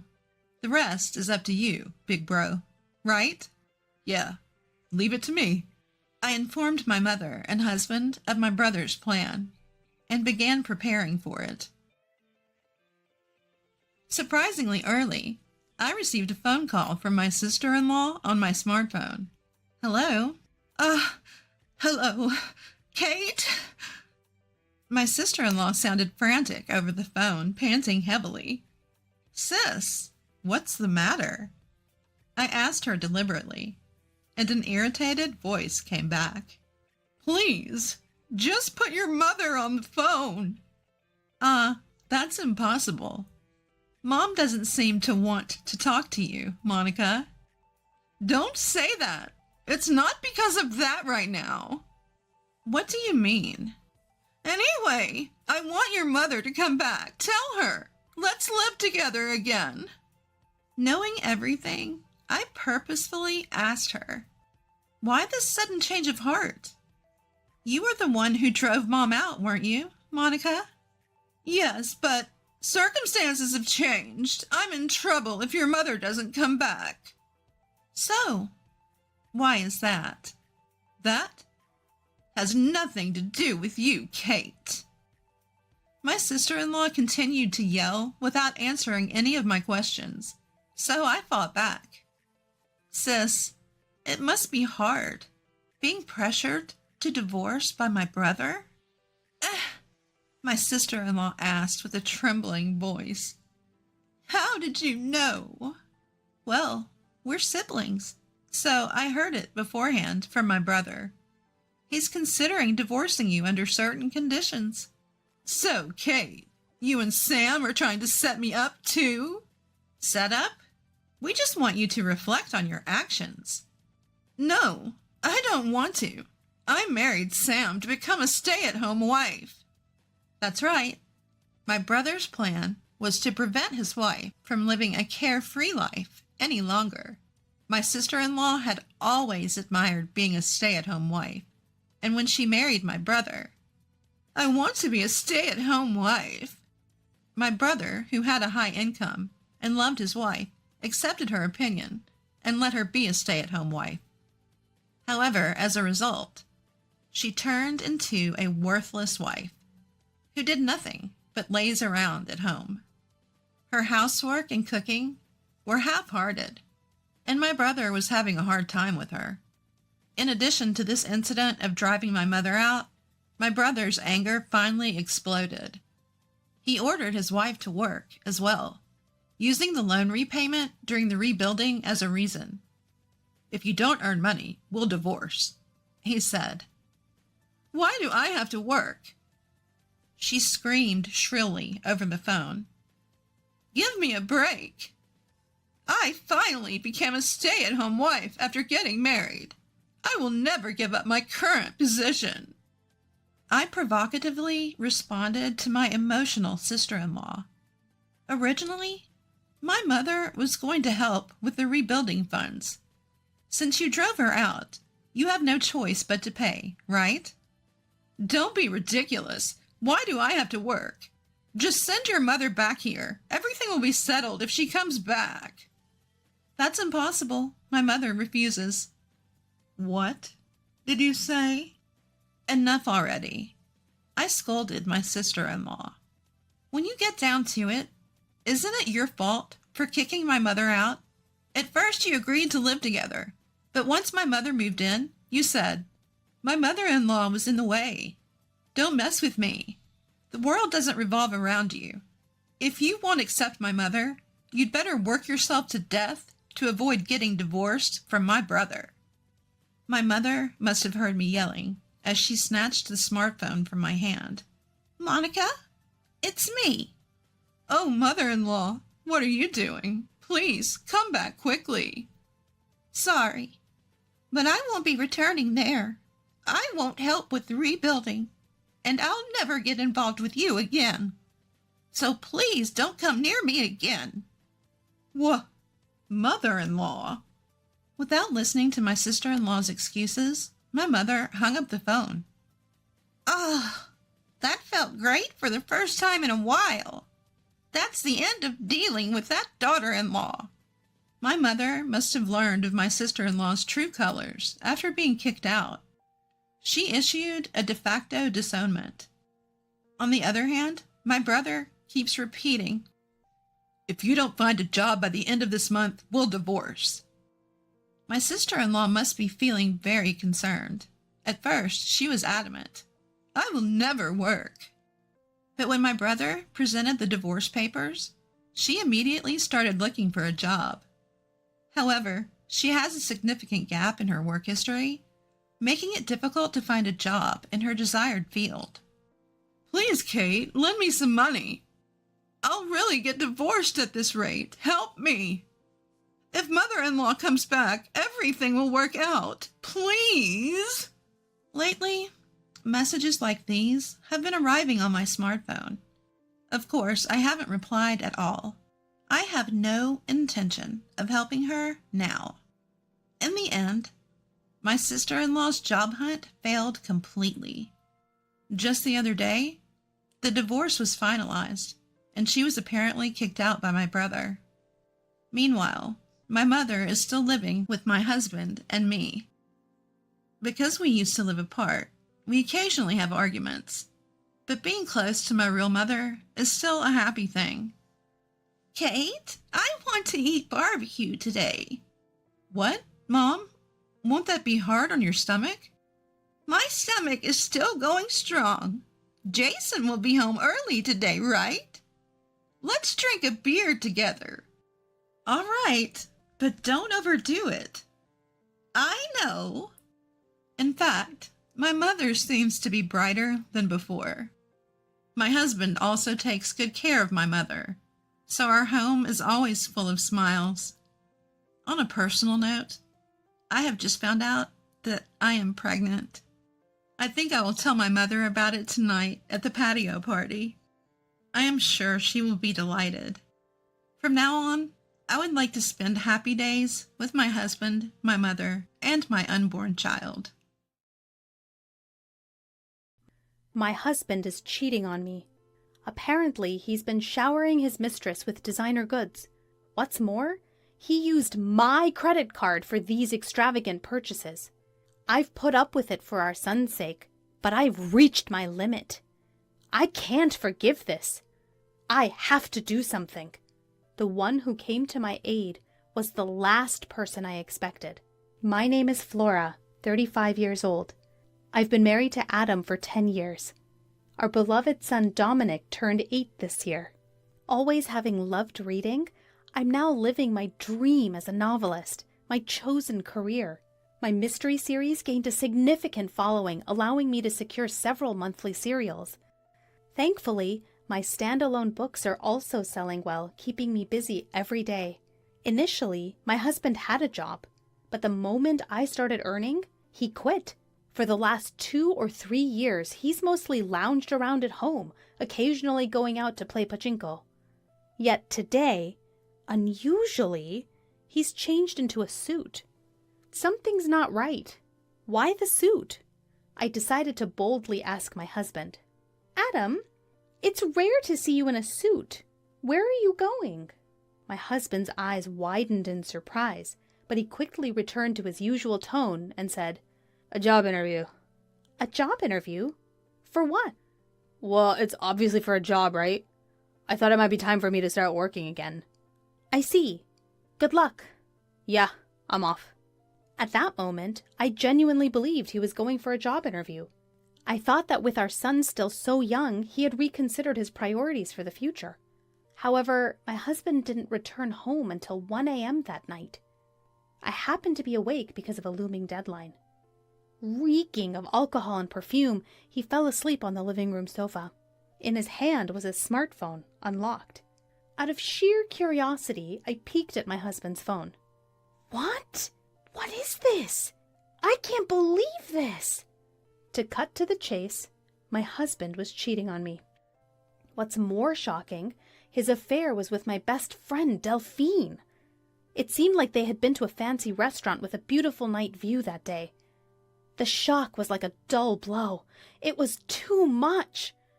How could Adam cheat on me with Delphine? Why? Doesn't Delphine have a husband too? I trusted them both. The unexpected reality hit me, and tears welled up in my eyes. Knowing I shouldn't wake my husband, I stifled my sobs. Evidence. Yes, evidence. For now, I sent the evidence of the affair to my own phone and decided to think about the next steps. The next morning, I casually asked my husband, who was acting as usual. Hey, Adam, about yesterday. Yesterday? You know, you said you had an interview, but you came home late. I was just wondering what happened. Then my husband averted his eyes, showing signs of thinking up an excuse. Actually, I ran into a friend after the interview. We ended up going for a drink. A friend? Who? Some guy you don't know, Flora. Do I need to explain everything?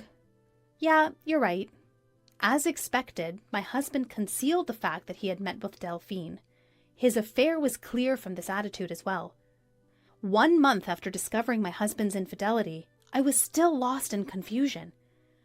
Until now, I hadn't confronted my husband about the fact he was cheating. Once I bring it up, it's clear that a crack would form in our relationship. If I was alone, I would have confronted him with the evidence of his affair and divorced him right away.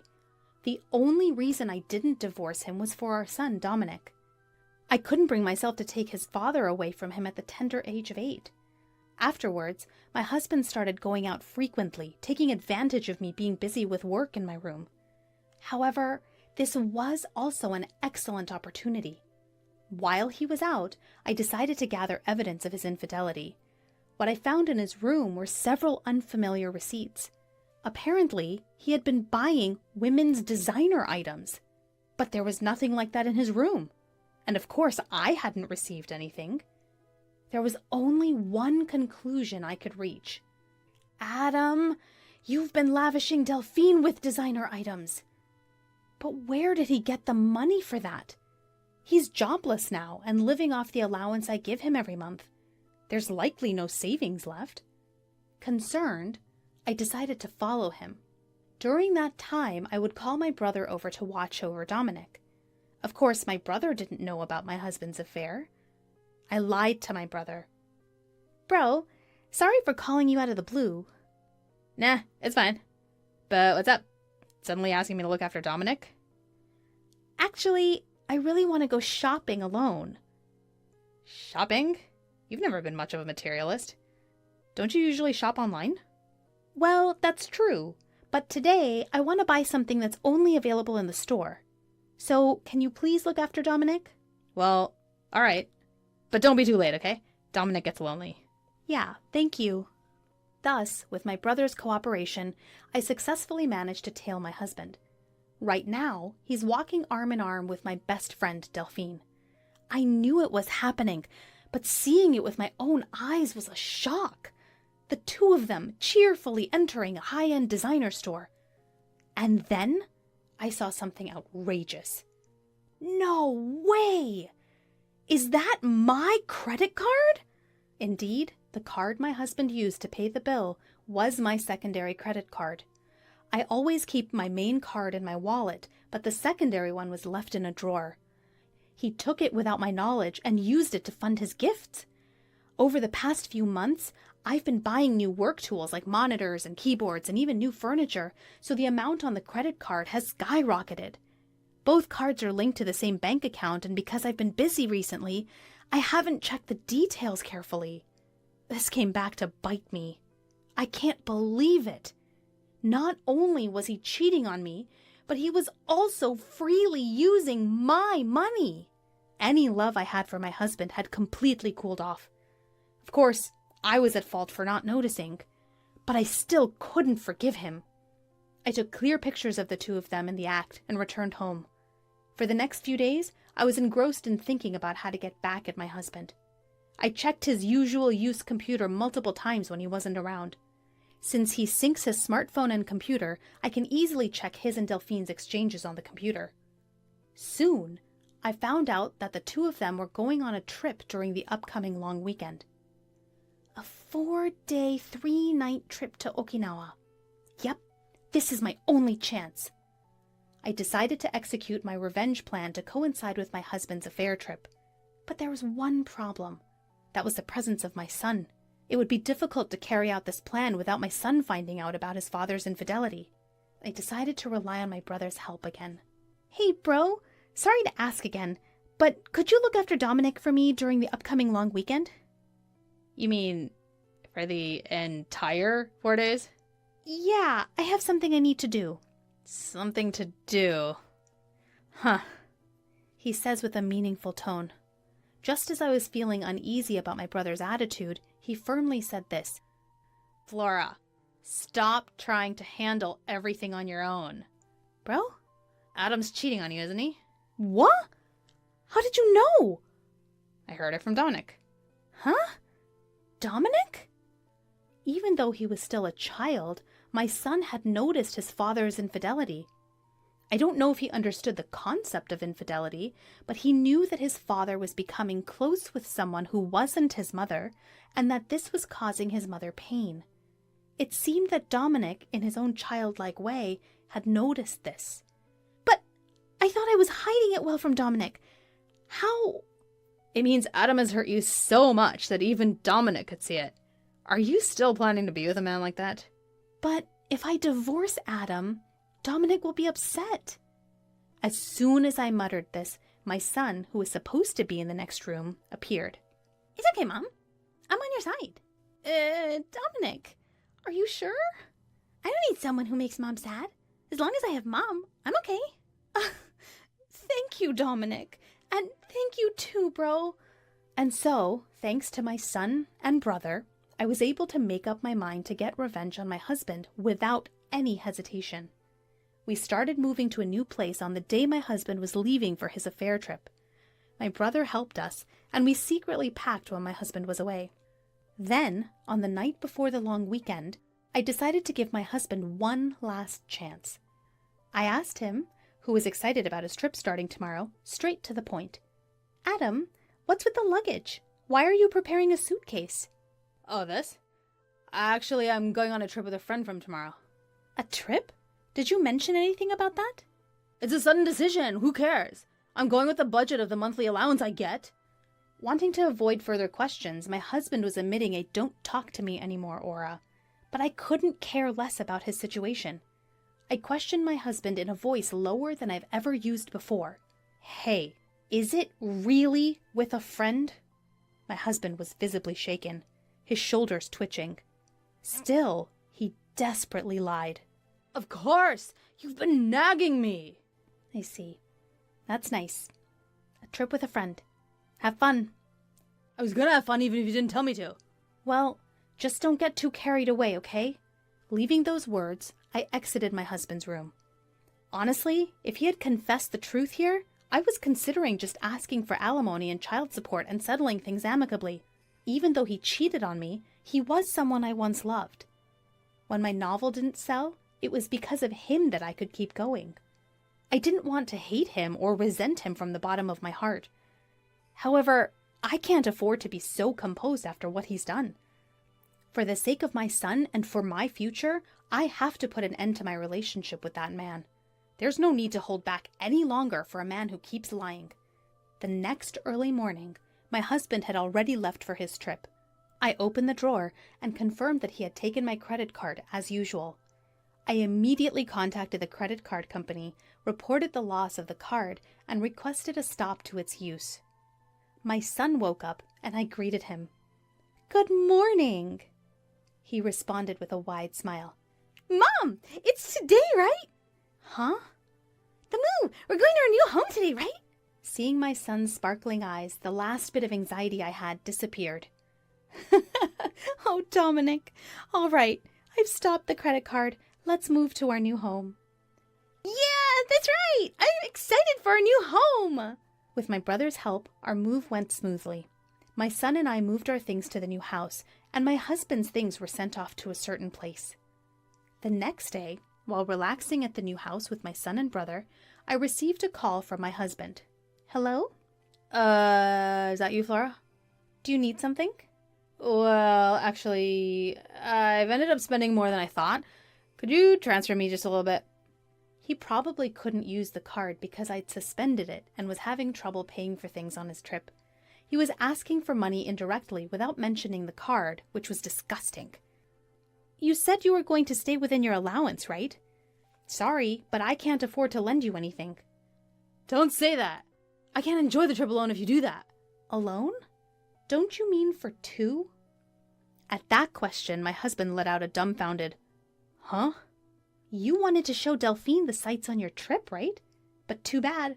The card you took is no longer usable, so give it up." Whoa, what are you talking about, Flora? Who's Delphine? What about the card? "It's useless to feign ignorance. Actually, you're too flustered." It's because you're saying things I don't understand. I don't know anything about the card." "That's enough. It's already out that you cheated on me with my best friend Delphine." Huh? "Did you actually think it wasn't exposed? Are you stupid? It's so obvious." No, this isn't what it looks like. It's not cheating. I was extremely angry at my husband, who was still trying to make excuses. Not caring that my brother and son were around, I let out all the anger I'd been holding in. "Don't make excuses! You had a family, but you had an affair with another woman, and you even used someone else's card. Do you realize how low you've sunk?" Yeah, Flora, let's calm down. "Calm down? How am I supposed to stay calm when dealing with the person I hate most in the world? Let me tell you, I have no intention of forgiving or helping you. I hope you and that woman you cheated with fall straight to hell. Don't you dare show your face in front of me and Dominic ever again."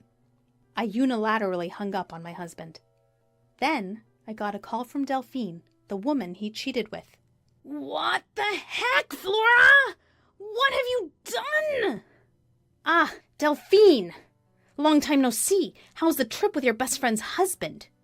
Shut up! Explain yourself first! "What are you talking about?" Don't play dumb! You sent Adam's stuff to my house, didn't you? Indeed. During the move, I had sent my husband's belongings to Delphine's house, the woman he had an affair with. Since Delphine was married, her husband was naturally at home. That's why I purposely sent all of Adam's belongings to her husband. I included a long letter explaining the situation and yelled at her over the phone, almost cracking the speaker. Are you kidding me? What have you done? My husband found out and he's furious. Isn't that natural? You're having an affair even though you're married. To think my best friend would do such a dirty thing. You're the worst. I am so disappointed. Excuse me? I think that's my line. My best friend was cheating with my husband. You think I would forgive that? Who was the one who did the disrespectful thing first, even though we were best friends? I wasn't serious. It was just a fling. There's no way I would settle for a jobless loser like him. Whether you were serious or not is none of my business. I'm getting a divorce soon, too. Either way, the fact that you had an affair is true. I will never forgive you. I'll demand the maximum amount of compensation, so be prepared. Compensation? What? I didn't hear anything about that. Isn't it natural? You did something worthy of it. Wait, I'm a housewife. I can't pay compensation? I don't care. You can figure it out yourself. Or maybe beg your husband, although I guess that's unlikely. Wait a minute, Flora! Hey, wait! Goodbye. I hung up the phone without letting her speak and blocked her contact. After that, I finalized the divorce through a lawyer and demanded compensation from my ex-husband and Delphine. I demanded child support plus the amount he spent on the card without permission. Delphine, burdened with debt from paying the compensation, was served divorce papers by her husband and was apparently kicked out of their house. He tried to rely on his family home, but the circumstances were what they were. After being swiftly turned away, he's apparently now living in and working the night shift. He tried to rely on her, but she flipped out, blaming him for ending up getting divorced. She quickly cut off ties with him, and their relationship naturally fizzled out. As for my ex-husband, I hear he's now juggling several part-time jobs and just scraping by day to day. For someone who's been unemployed for a long time, finding a decent job won't be easy. Of course, if he ever falls behind on the compensation or child support payments, I'm determined to collect it by any means necessary. As for me, my son and I are living a peaceful life in our new home. My son is growing up so fast, and every day is truly fresh and exciting. I hope to continue pouring a lot of love into him without causing him any sadness. Everyone wants to be healthy, but let's be real. Many of us have chronic issues we are dealing with. I am one of those people. I wish I could be in perfect health too. But if that's not an option, learning to manage my condition is the next best thing. Is it too much to ask for a partner who understands this? My name is Sabrina. I'm a 29-year-old working mom. Been married to Thomas for 3 years, and I think we have a decent relationship except for one thing.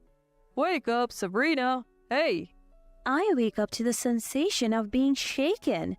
Opening my eyes, I see Thomas's face. Wait, what happened to me? You collapsed. Hearing that, I try to sit up and feel dizzy. Not again, I think, unfazed. I am prone to low blood pressure and can easily become anemic. Even standing for too long while cooking can trigger it. So I'm extra careful when I'm cooking, but what was I doing? I think back and see a potato on the counter. Right, I was peeling potatoes. It's nerve-wracking to think I could get dizzy while using a knife. I heard a loud thud and found you on the floor. What were you doing? Shouldn't the first question be, are you okay? Thomas never seems to understand even when I explain my condition. Instead of worrying about me, he looks annoyed. I'm not asking for him to freak out, but a little concern would be nice. Am I expecting too much? We married after dating at work. It wasn't a whirlwind romance, but there was definitely some passion. I wonder if this is what marriage is really like. You know, Thomas and I started dating because of my chronic condition. I collapsed at a Monday morning meeting when the boss was talking longer than usual. I felt dizzy and nauseous. That's when Thomas took care of me. Ever since we got married, he hasn't been doing that anymore, and then there's the way he just acted. If he calls it just a case of low blood sugar, I can't argue back. He hears anemia and condescendingly tells me to eat liver and get some iron. He doesn't get that anemia and low blood pressure aren't the same thing.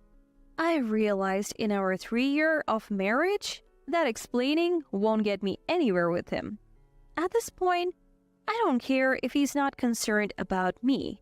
What bothers me more is I have lost my appetite. I'm going out to eat. but I'm cooking right now. Like I can eat anything made by someone who faints just peeling a potato. I feel worse than you do. See ya. Wait a sec. He left without listening to me. I was left sighing in front of the potatoes. It's always like this. He complains and leaves every time I collapse.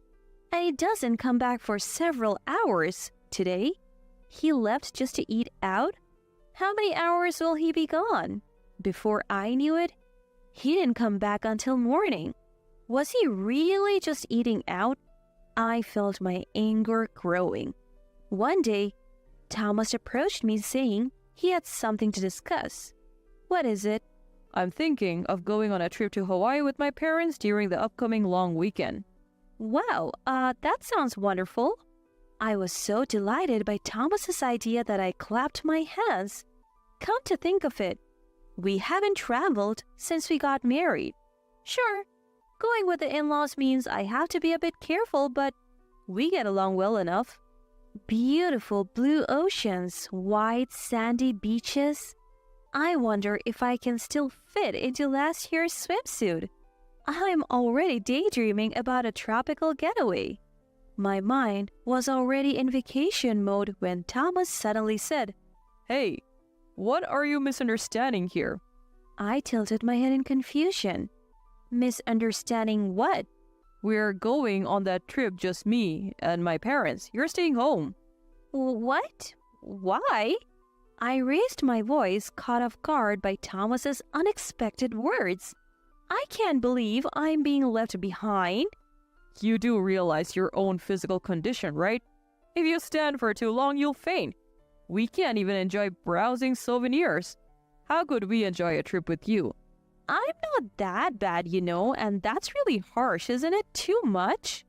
I'm just telling it like it is. My parents said the same thing, so you're staying. You can't be serious. It's already decided. We have even booked the hotel for 3. Leaving me at a loss for words, Thomas walked out. While preparing dinner, I was left behind again. Thomas continued to go about his preparations, happily ignoring me. Should I protest to my in-laws? But then I thought of how that might ruin the good relationship we have had so far. Then again, isn't it them who are ruining our good relationship? Even so, I couldn't master the courage. I admit I might faint if I stand for too long. By the time I feel dizzy and nauseous, it's too late. It's such an unpredictable, troublesome condition. Maybe it really is a burden for them if I go on the trip. Should I just bear with it? As I pondered, I blankly stared at the calendar on the wall just then. Uh-oh. I felt dizzy and nauseous. This can't be good, I thought, too late. As my vision faded, I hoped I wouldn't fall on something hard. And with that thought, I lost consciousness. Hey, Sabrina, wake up. I felt something hit my body and I heard Thomas's voice. As I regained consciousness, I squinted and opened my eyes. Sure enough, I was on the floor. If I moved just my eyes, I could see Thomas standing there. Thomas? Jeez, when will you get it together? How many times will you fall? Ow! What are you doing? I'm trying to wake you up because you won't be grateful. Believe it or not, Thomas was nudging me with his foot. It wasn't a full-on kick, but still, nudging someone awake with your foot is just not done.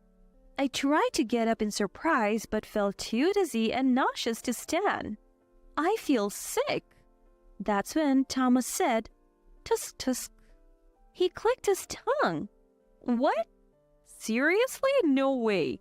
I want to be angry. I want to say something, but I'm too nauseous to speak. And what does Thomas say to me? Hey, I'm heading out. Take care of the house, okay? Don't let it turn into a dump while I'm gone. Got it? Completely insensitive. What, you're leaving? I told you I'm going to Hawaii with my parents. My flight's soon. I'm out of here. Wait, at least help me get to bed. I'm feeling sick. Don't care. Stop whining over a little anemia. He's got plenty of time before his flight, right? He could at least help his collapsing wife get to bed. Ignoring my silent protest, Thomas really left.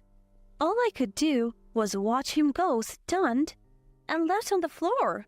Wow, that's pretty harsh. You're not mad?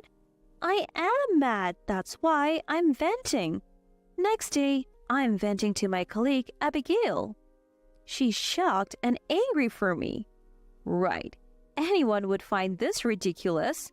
Somehow, recovering, I get myself up, but recalling Thomas's cold attitude, I quietly cry. It's not the first time he's been horrible, but this is too much. Even my colleagues' comforting words don't heal my heart. What should I do? Then, that night, a phone call comes in. Drinking alone, irritated, I'm shocked to see the caller ID. It says, Michael.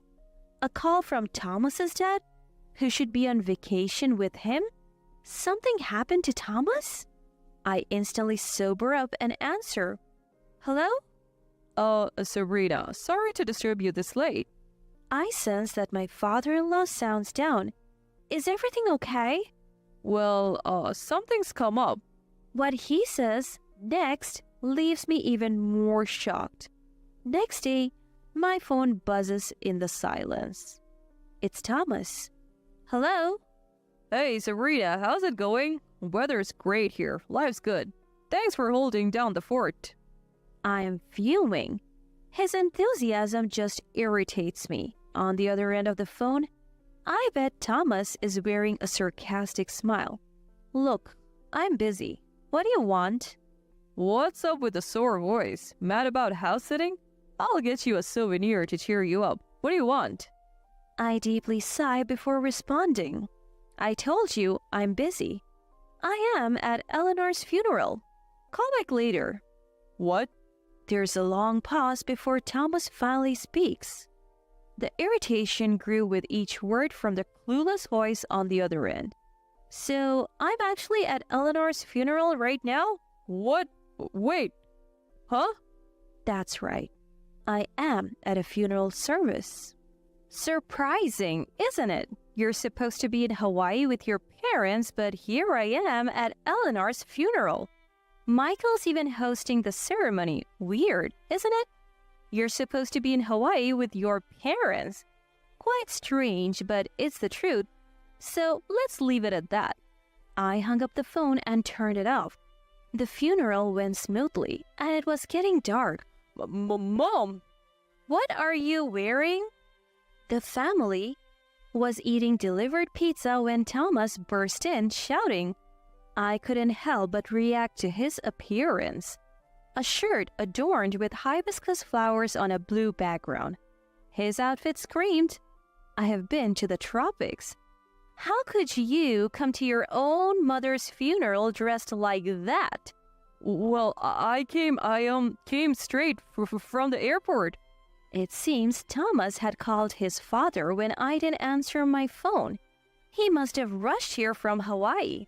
And here he was, sorely out of place at a funeral. What's going on? What's this about a funeral? I told you, Eleanor has passed away. This happened last night. I received a phone call from my supposed to be traveling in Hawaii father-in-law. Sabrina, sorry to call you so late. After that, my father-in-law continued. Something sudden has come up. Eleanor has passed away. I dropped the drink I was holding in my hand. The alcohol spilled onto the floor, but I couldn't move. She suddenly collapsed at home this morning. We called an ambulance, but she never regained consciousness. The cause was a heart attack. I couldn't believe it. Eleanor was so vibrant. I thought she had many more years ahead of her. Unbelievable, especially since she was supposed to be on vacation with Thomas. I can't believe it, that you would be having an affair. What? Thomas froze at my words, and the person who stepped forward wasn't me. You fool!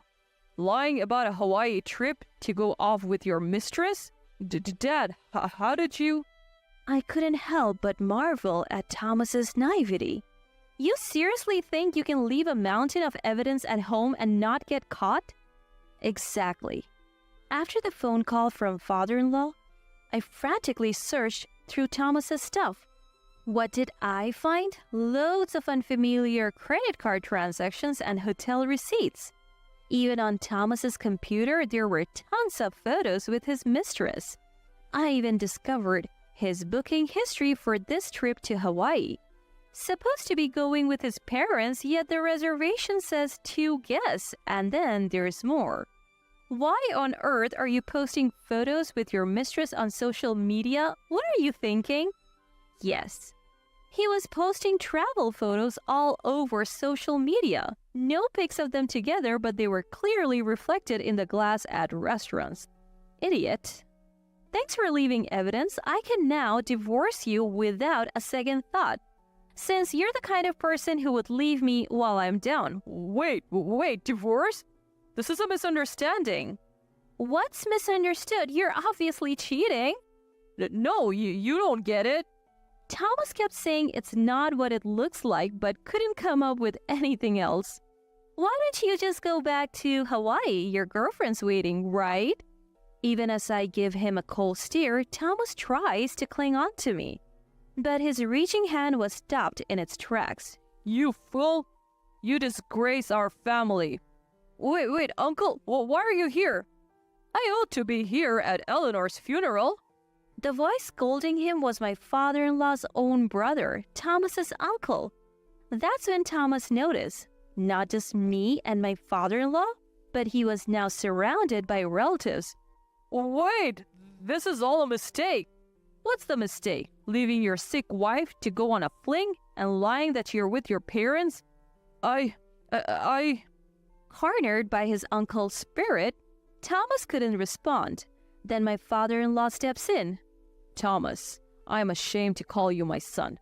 Consider our family ties severed, and you're fired from the family business. Turns out, Thomas worked for our family business. He couldn't hold a job anywhere else.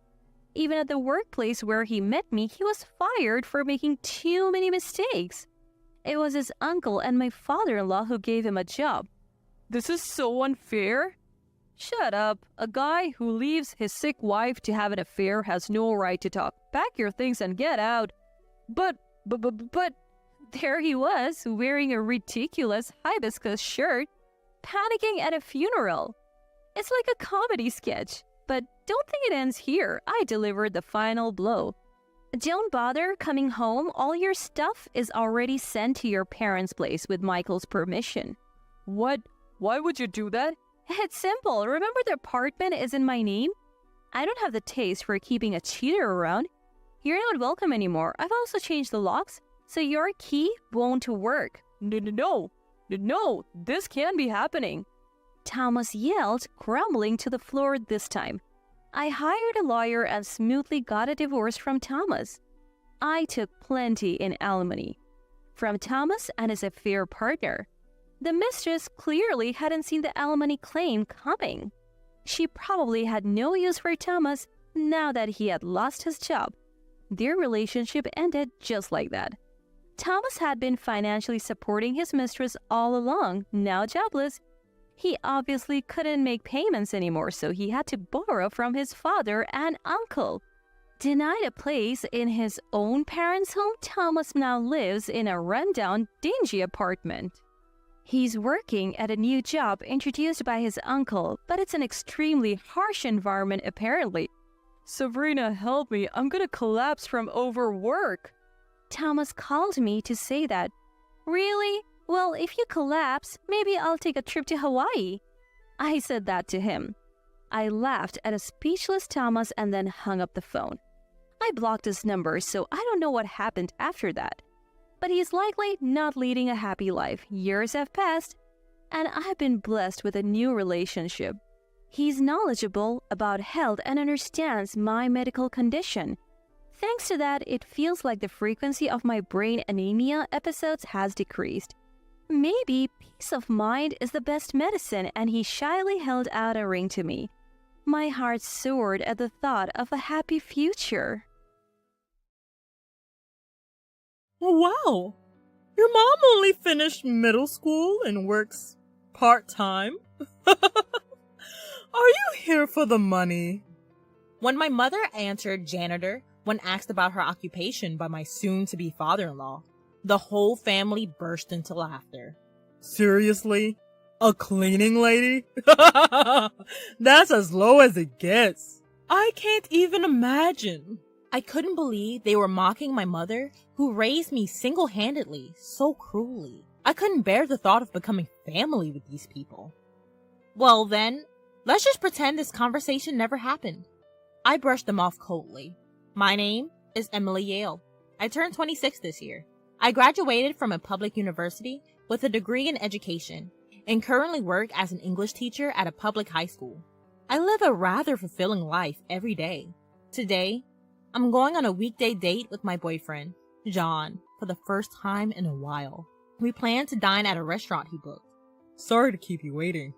You've had a long week. You too. Thanks for all your hard work every day. John, who is the same age as me, graduated from medical school and is currently a resident doctor. We met at a college club and it's already been 5 years since we started dating. He's incredibly kind and sincere, and I even feel like he's too good of a boyfriend for me.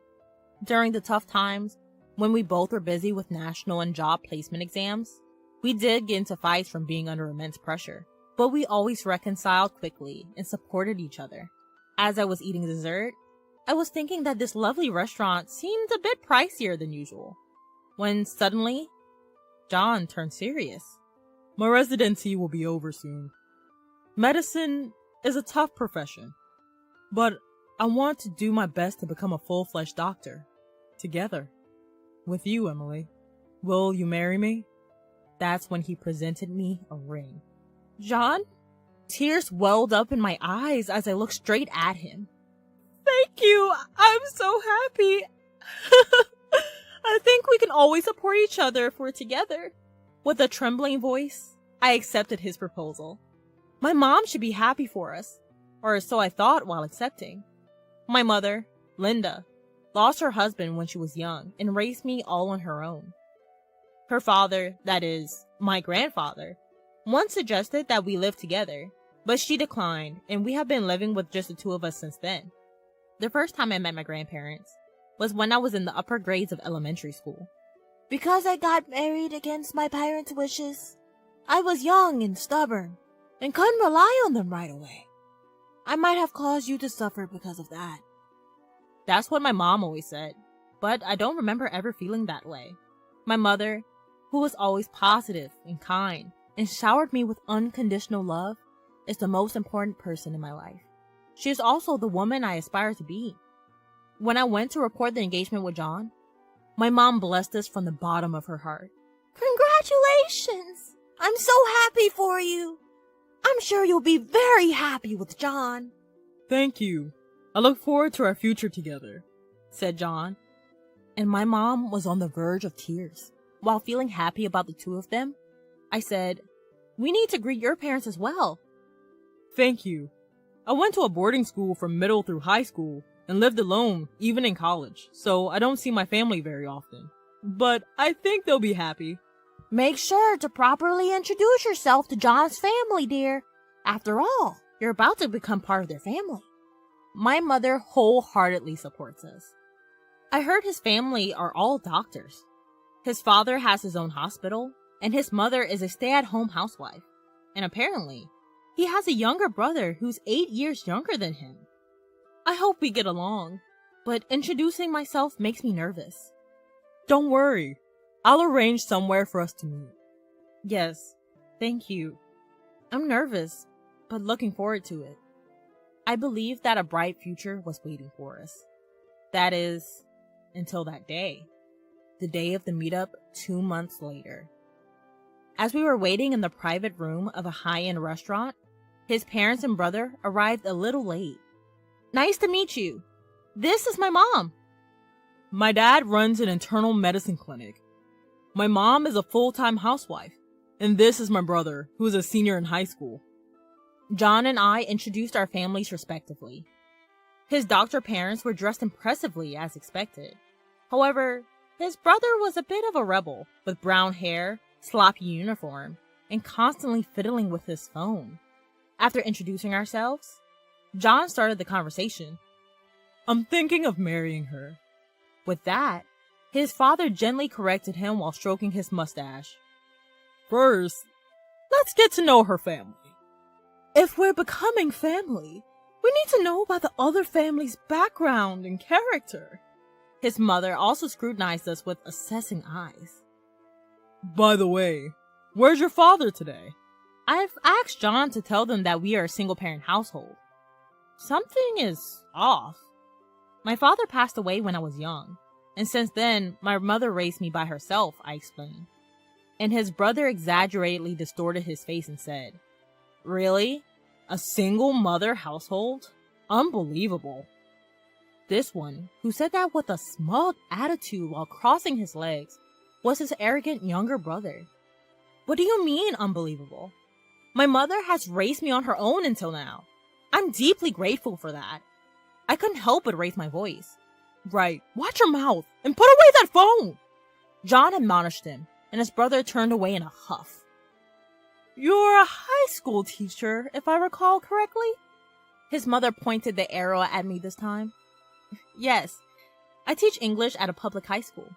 As soon as I answered, his family voiced their true feelings all at once. A teacher? Huh! We don't have any in our family. And she's in the humanities?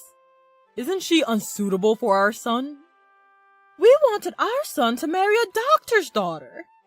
A public high school teacher seems plain and poor. I'm in a totally different world, already secured a recommendation for a medical school. Astonished at their blunt words, John raised his voice. She is a wonderful woman. She's very dedicated to her job. Don't talk to her like that. Then his father glanced at my mother. We haven't given our consent to their marriage yet. A single mother household and a teacher. What about you, ma'am? Can we ask about your educational background and job? My mother responded firmly to this. I've done various jobs since I lost my husband. Currently, I work as a janitor at a hospital and school. I only finished middle school. Before my mother finished speaking, his family looked at each other and began to laugh. Oh my, she only went to middle school and doing part-time jobs? You must have been very poor. His father was utterly dismissive of my mother. Hey, seriously, even with just a high school diploma, you're in a tight spot. So now she's a cleaning lady? Lowest of the low. His younger brother also looked down on her with an expression of disdain. Your mother only finished middle school and works as a part-time janitor? I can't even imagine such a life. I, who married into a family of doctors, can't even begin to comprehend this marriage. Is it just for the money? His mother, with her eyebrows dramatically furrowed, dealt the final blow. Just as I thought. We cannot possibly approve this marriage. His father made the declaration as if stating the final verdict. What awful people! I was stunned and at a loss for words. It's one thing for them to insult me, but to ridicule my mother, who single-handedly raised me up to this point, is unforgivable. I can't possibly be a part of this family. With a gesture, I stopped my mother from standing up and I rose to my feet. I understand how all of you feel, so we'll consider this meeting as if it never happened. Is that acceptable? With a mask-like expression, I coldly made my declaration. After a moment of dead silence, his family exchanged glances and then burst out laughing. I thought you were going to say something important. We're the ones who want to call off the engagement. Did you realize you were about to be turned down and out of pride, decided to call it off from your end? His parents said with a triumphant air. Wait a minute, that's not it. Unable to tolerate his parents' behavior, John interjected hurriedly. I'm sorry. I can't become a part of this family. I'm really sorry for my family's rude behavior. Seeing our earnest exchange, his parents momentarily stopped laughing. Why should you apologize? Yes, you should find a more suitable lady. Maybe a fellow doctor, or even a wealthy lady would be nice. I prevented him from continuing, and instead I posed a question. Would it have been better if I were a wealthy heiress? Of course. Even if you're not a doctor, being a wealthy heiress wouldn't be a problem. You could support our hospital, right, dear? That's right. That might even be more beneficial for us. His parents' posturing continued. Maybe it's about time I told them the truth. So, you're saying you would want to miss out on such an opportunity? What? They were unable to comprehend my words, and looked at me perplexedly. What do you mean? By marrying our son, we'll acquire some wealth? Where would a janitor and an ordinary teacher get that kind of money? Seeing his mother and brother like this, he sighed heavily and held his temple.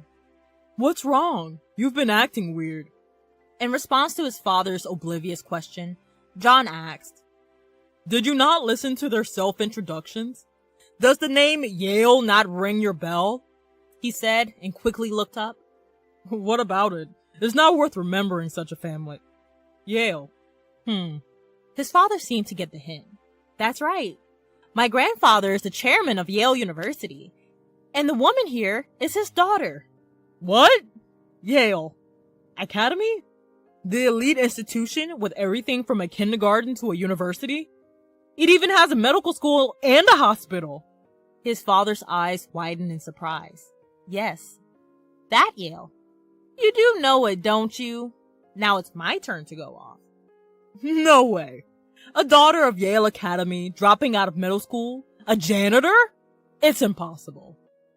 Exactly. Your lie would be exposed instantly. If you feel bad, make up a better lie. I will further educate his disbelieving parents. My mother, she's a janitor in hospitals and schools, right? I'm talking about the hospitals and grad schools at Yale. What? She's undercover as a janitor.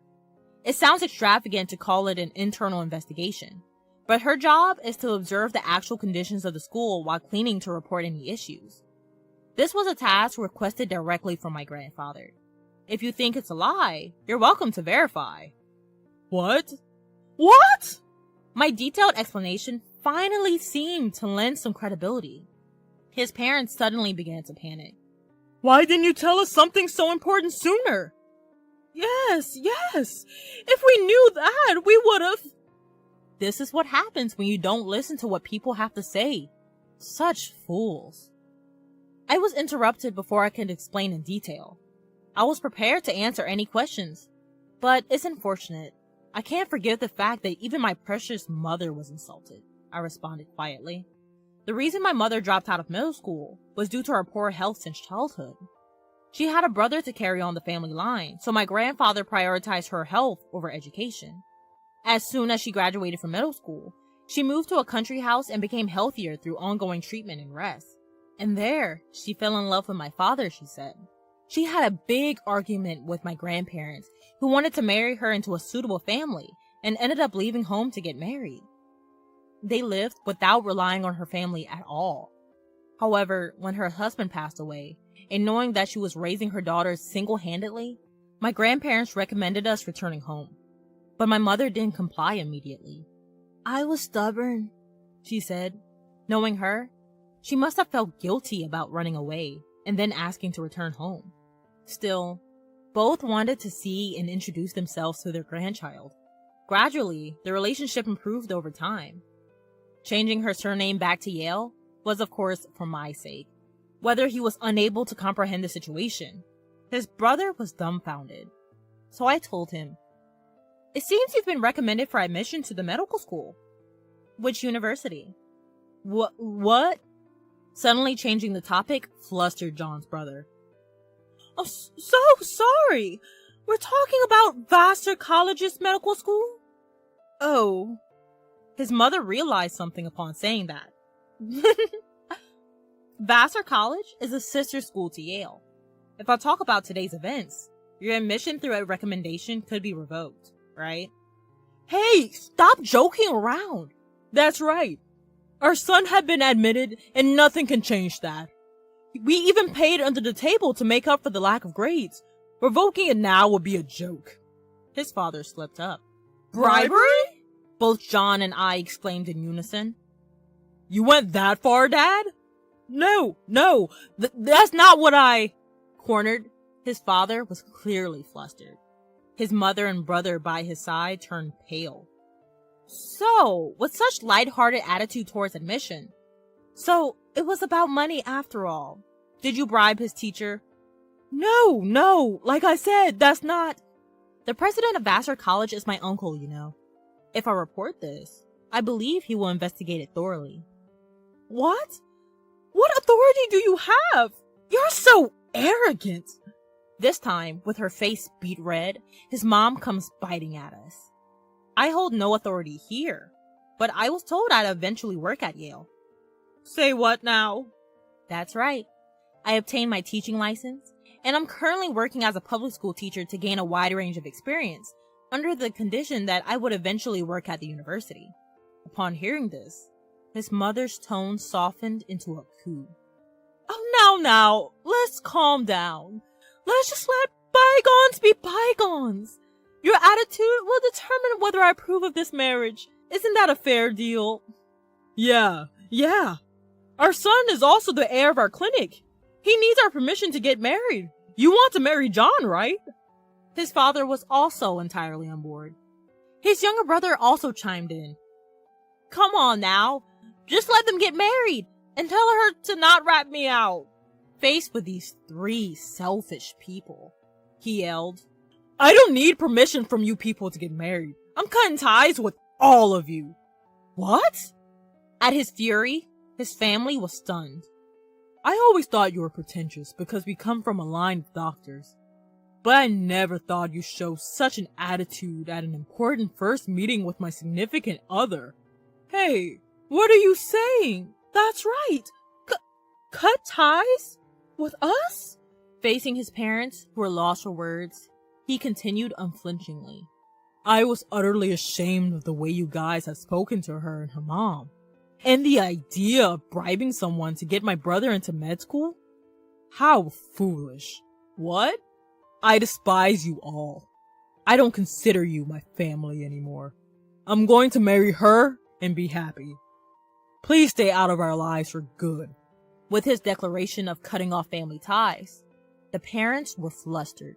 So, you're saying you're not taking over the clinic? But, if our younger son doesn't get into medical school, there's no heir! He brushed off his parents' serious plea. I have no intention of taking over. I've been asked to stay on as a surgeon after graduation from Yale. I've been considering working as a surgeon at a hospital rather than being an internist at your clinic. What? I don't care. Let him take over the clinic. Hey, wait. Think it over. We have patients who come to us because they expect you to eventually take over. That's right. We'll be in trouble if you don't take over. Bro, I have no place to work at in the future. Say you'll take over. Ignoring the chaos of his family, he turned to my mother. I am truly sorry. I want to sever ties from my family here and build a home with your daughter. Please allow us to marry. His voice seemed to tremble a bit. You don't need to apologize. I didn't fall for you because you're a doctor. I fell in love with your kindness and sincerity.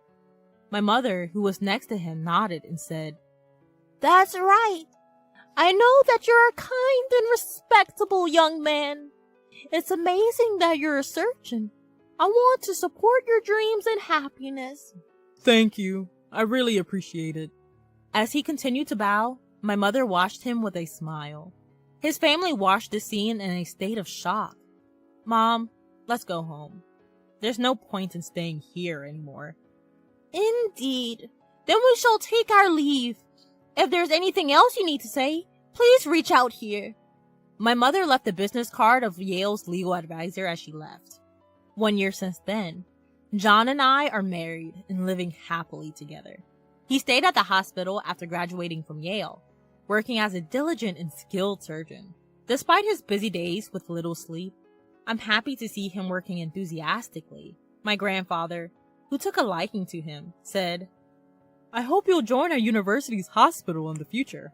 as for his family, firstly, the truth about my brother-in-law's bribery was revealed, and the teacher who accepted the money was strictly punished. My brother-in-law was already a delinquent and didn't have the grades, so his admission through recommendation was revoked.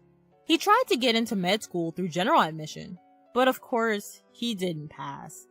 He's supposed to be studying while taking a year off, but with his attitude, it's questionable how seriously he's taking it. That guy needs to experience hard work and hardship, and how to understand others' feelings. He was shrugging too. His parents' clinic was losing patients due to the arrogant attitude of the director. People who had high hopes for my husband left as soon as they realized that he wasn't going to take over, accelerating the clinic's financial difficulties. His mother, with her attitude, turned all the nurses and office staff against her, so most of them quit. News about the bribery for college admissions spread, and they were ostracized by relatives and the industry, finally deciding to close the clinic. As for me, at my grandfather's request, he hopes not only for me to be an educator, but eventually to contribute to management as well. I've begun studying administration of educational institutions. Guided by my uncle and seniors, I want to learn and grow little by little to become a better professional. Seeing me, my mother said, "It's wonderful to see our family become even more united." The one who's really happy to hear such words is me. I want to give back even more in the future. While my days are indeed busy with a mountain of things to learn, I am blessed to have the life I am leading, and am very grateful for the support I receive from my beloved mother and husband.